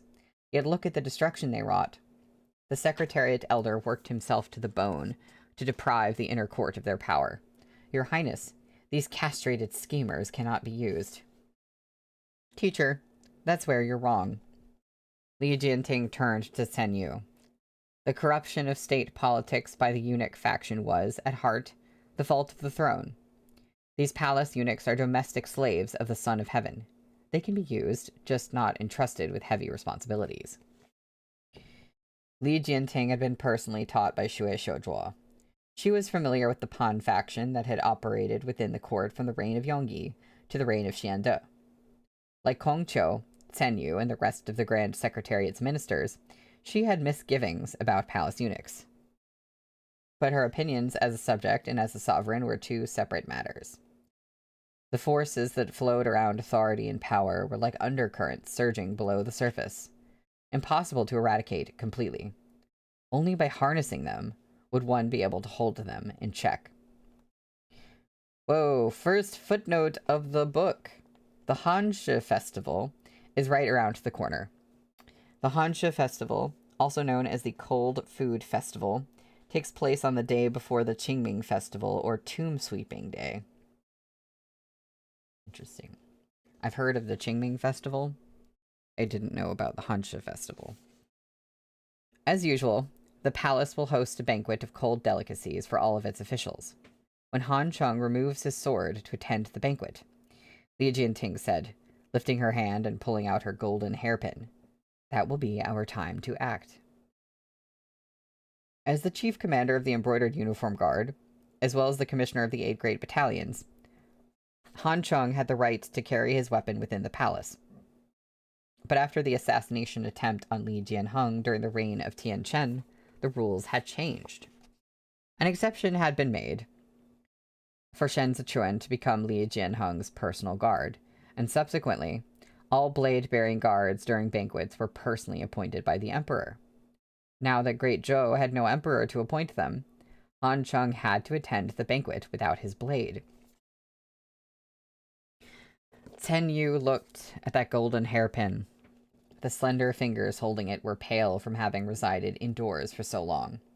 The heir apparent had grown so thin after her illness that her bones jutted through her skin, but her wrist, covered with the layers of brocade, had the air of tempered steel. Chen Yu lifted the hem of his robe and prostrated again, sobbing. "Han Chung is a skilled fighter. What if he lashes out when cornered and hurts your highness?" Marshal Qi won a battle in Bianjun just this spring. The Grand Secretary can grant her a seat at the feast as a commendation. Han Chung is the commissioner of the capital troops. Let him sit beside the marshal. Li Jianting had considered her plan carefully.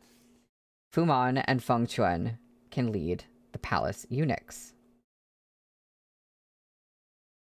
As long as Han Chung enters the palace gates, we will see to it that he never leaves. For the first time, Chen Yu got a sense of just how formidable the heir apparent was. So I think some of us had this idea that Li Jianting and Feng Chuan had something going on, a fondness, something that felt like low-key kind of romantic maybe. There was like one scene that was really like that, and it hasn't really come up very much since, but like there was a scene, and I'm wondering if this whole time Li Jianting wasn't just like not necessarily using him already, but like just planning to use him, and that's that. Or if there's more to it than that. But it seems like maybe she just wants to use him, and maybe he doesn't really care. The rivalry between Fu Man and Feng Chuan had begun as early as the Tianjin Emperor's time. Fu Man making Feng Chuan the prime suspect in his investigation was merely his ploy to eliminate a rival. He wanted to climb to the top of the inner court and become the director of the Seal of the Directorate of Ceremonial Affairs after Li Jianting's ascension to the throne. This person was adept in the art of flattery and had repeatedly changed sides to his advantage.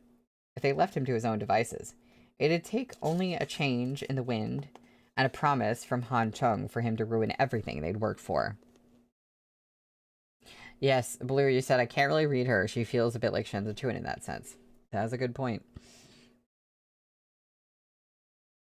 It's hard to read her. She's like kind of a interesting, I don't know if foil is the right word, but an interesting something compared to Shen Zichuan. As for Feng Chuan, Li Jianting wanted to return him to her side, not least because he would never collaborate with Fu Man after his time in a holding cell. Their mutual animosity would keep them both in check. In fact, they might even compete against each other in the execution of this plan, in a bid to win her trust. Han Chung held both the military seal of the 8th grade battalions and the authority token of the embroidered uniform guard in Chudu. If he died, the 8th grade battalions and embroidered uniform guard would be thrown into chaos, and thus effectively neutered. They wouldn't be able to cause any trouble in Chudu for the foreseeable future. But even if Han Chung attended the banquet without his blade, he would surely leave his trusted embroidered uniform guard associates just outside the hall. There would only be a small window of time in which to kill him. Should they fail in their first attempt, he only needed to raise the alarm, and all the court officials in the hall would be in danger. This needs to stay between you and the Grand Secretary. Not a word of our plans must get out. Li Jianting leaned down again to help Sen Yu up. Our success or failure hinges on this one move. A frigid wind swept up the bamboo blinds. Sen Yu met Li Jianting's eyes and nodded sharply. He answered in a deep, quiet voice, "You will surely live up to your Highness's expectations." Outside in the rain, Fu Man had been slapped until both ears were temporarily deaf, and blood trickled from the corners of his mouth. He was weeping when Sen Yu stepped out the door and eyed him with a frosty expression. Dazed, he pleaded, "This humble servant has realized the errors of his ways. Your Excellency, Your Excellency." Sen Yu dusted off his sleeves. "If not for Her Highness's mercy, I would not let you off today. Never mind. Off you go." The guards retreated and returned to stand at attention outside Mingli Hall. Fu Man fell forward on his knees and repeatedly kowtowed to Sen Yu. "Your Excellency is right. This humble servant won't dare make such a mistake again." Li Jianting lifted the hanging screen and stepped out. Seeing the wretched state of Fu Man's face, streaked with tears and snot, she lowered her sleeves to cover her hands. "You are excused. Clean yourself up and put on a fresh set of robes. Then wait in attendance before the courtyard." Fu Man raised an arm to wipe at the tears on his face. Eyes on Li Jianting's shoes, he kowtowed a few more times. "This humble servant shall do as you command." As Fu Man got to his feet, he hastily bundled his sodden robe from under his feet. Through the pouring rain, he saw no sign of disdain on the heir apparent's face. Only a shallow hint of sympathy. Okay, so she's using him, but she feels bad for him too. What I'm getting from that. She's like, I gotta do what I gotta do to achieve this, but I don't feel good about it. Unless she's purposely schooling her face to look like that. You know, 3D chess and all that. I don't know. Kong Cho was careful to keep their preparations secret. All their discussions took place in their private residences. They did not gather in groups, but instead used visitation cards to make individual visits one at a time. The rain stopped and started again, and in the blink of an eye, it was the day of the Hanshe festival. Feng Chuan was still recuperating after his tribulations in prison. Today, he was helping the heir apparent to fix her flower embellishment. He hunched in front of the mirror. Whenever he lifted his arm, his wrist revealed the marks from his torture. Li Jianting didn't shut her eyes. She watched Feng Chuan, as if studying him. Saikin, you said, I think she's just a really good actor. I could definitely see that too, because we have confirmation of what her face looked like. We don't have anything from her own head, so we don't know.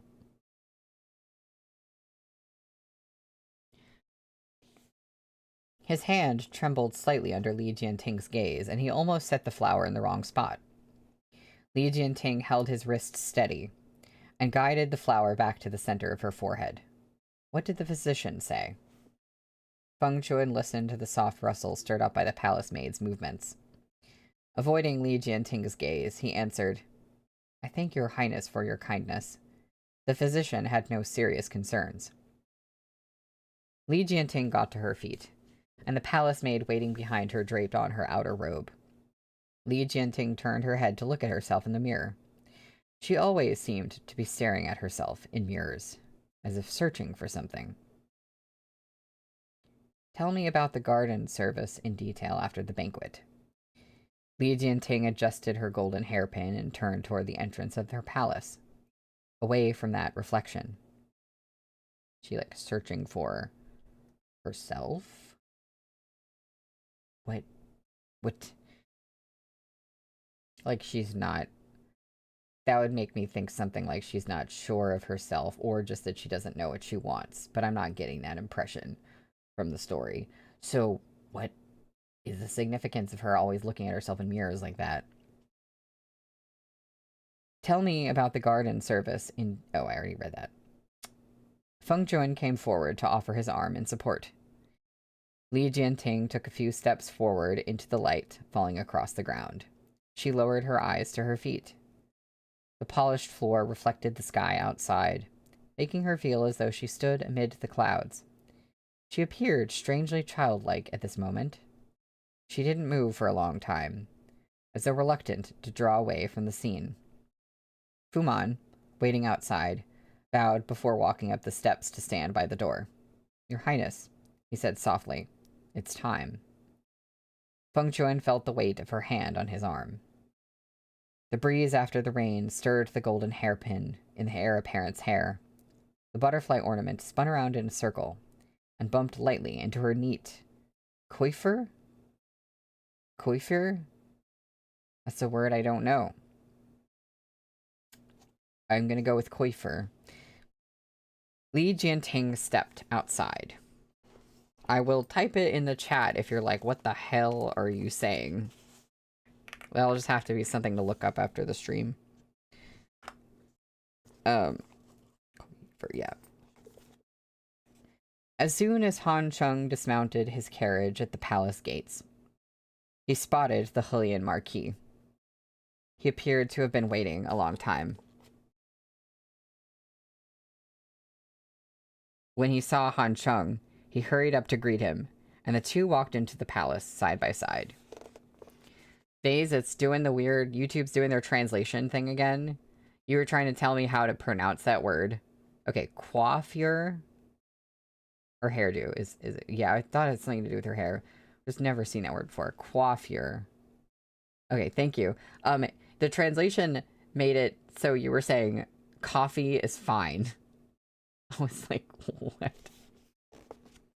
There is no way that what you just said, what you just wrote for the translation means coffee is fine. Thank you. Where have you been? The Hulian Marquis hissed. The Chief Surveillance Bureau is impeaching me now, saying I've seized the commoner's fields.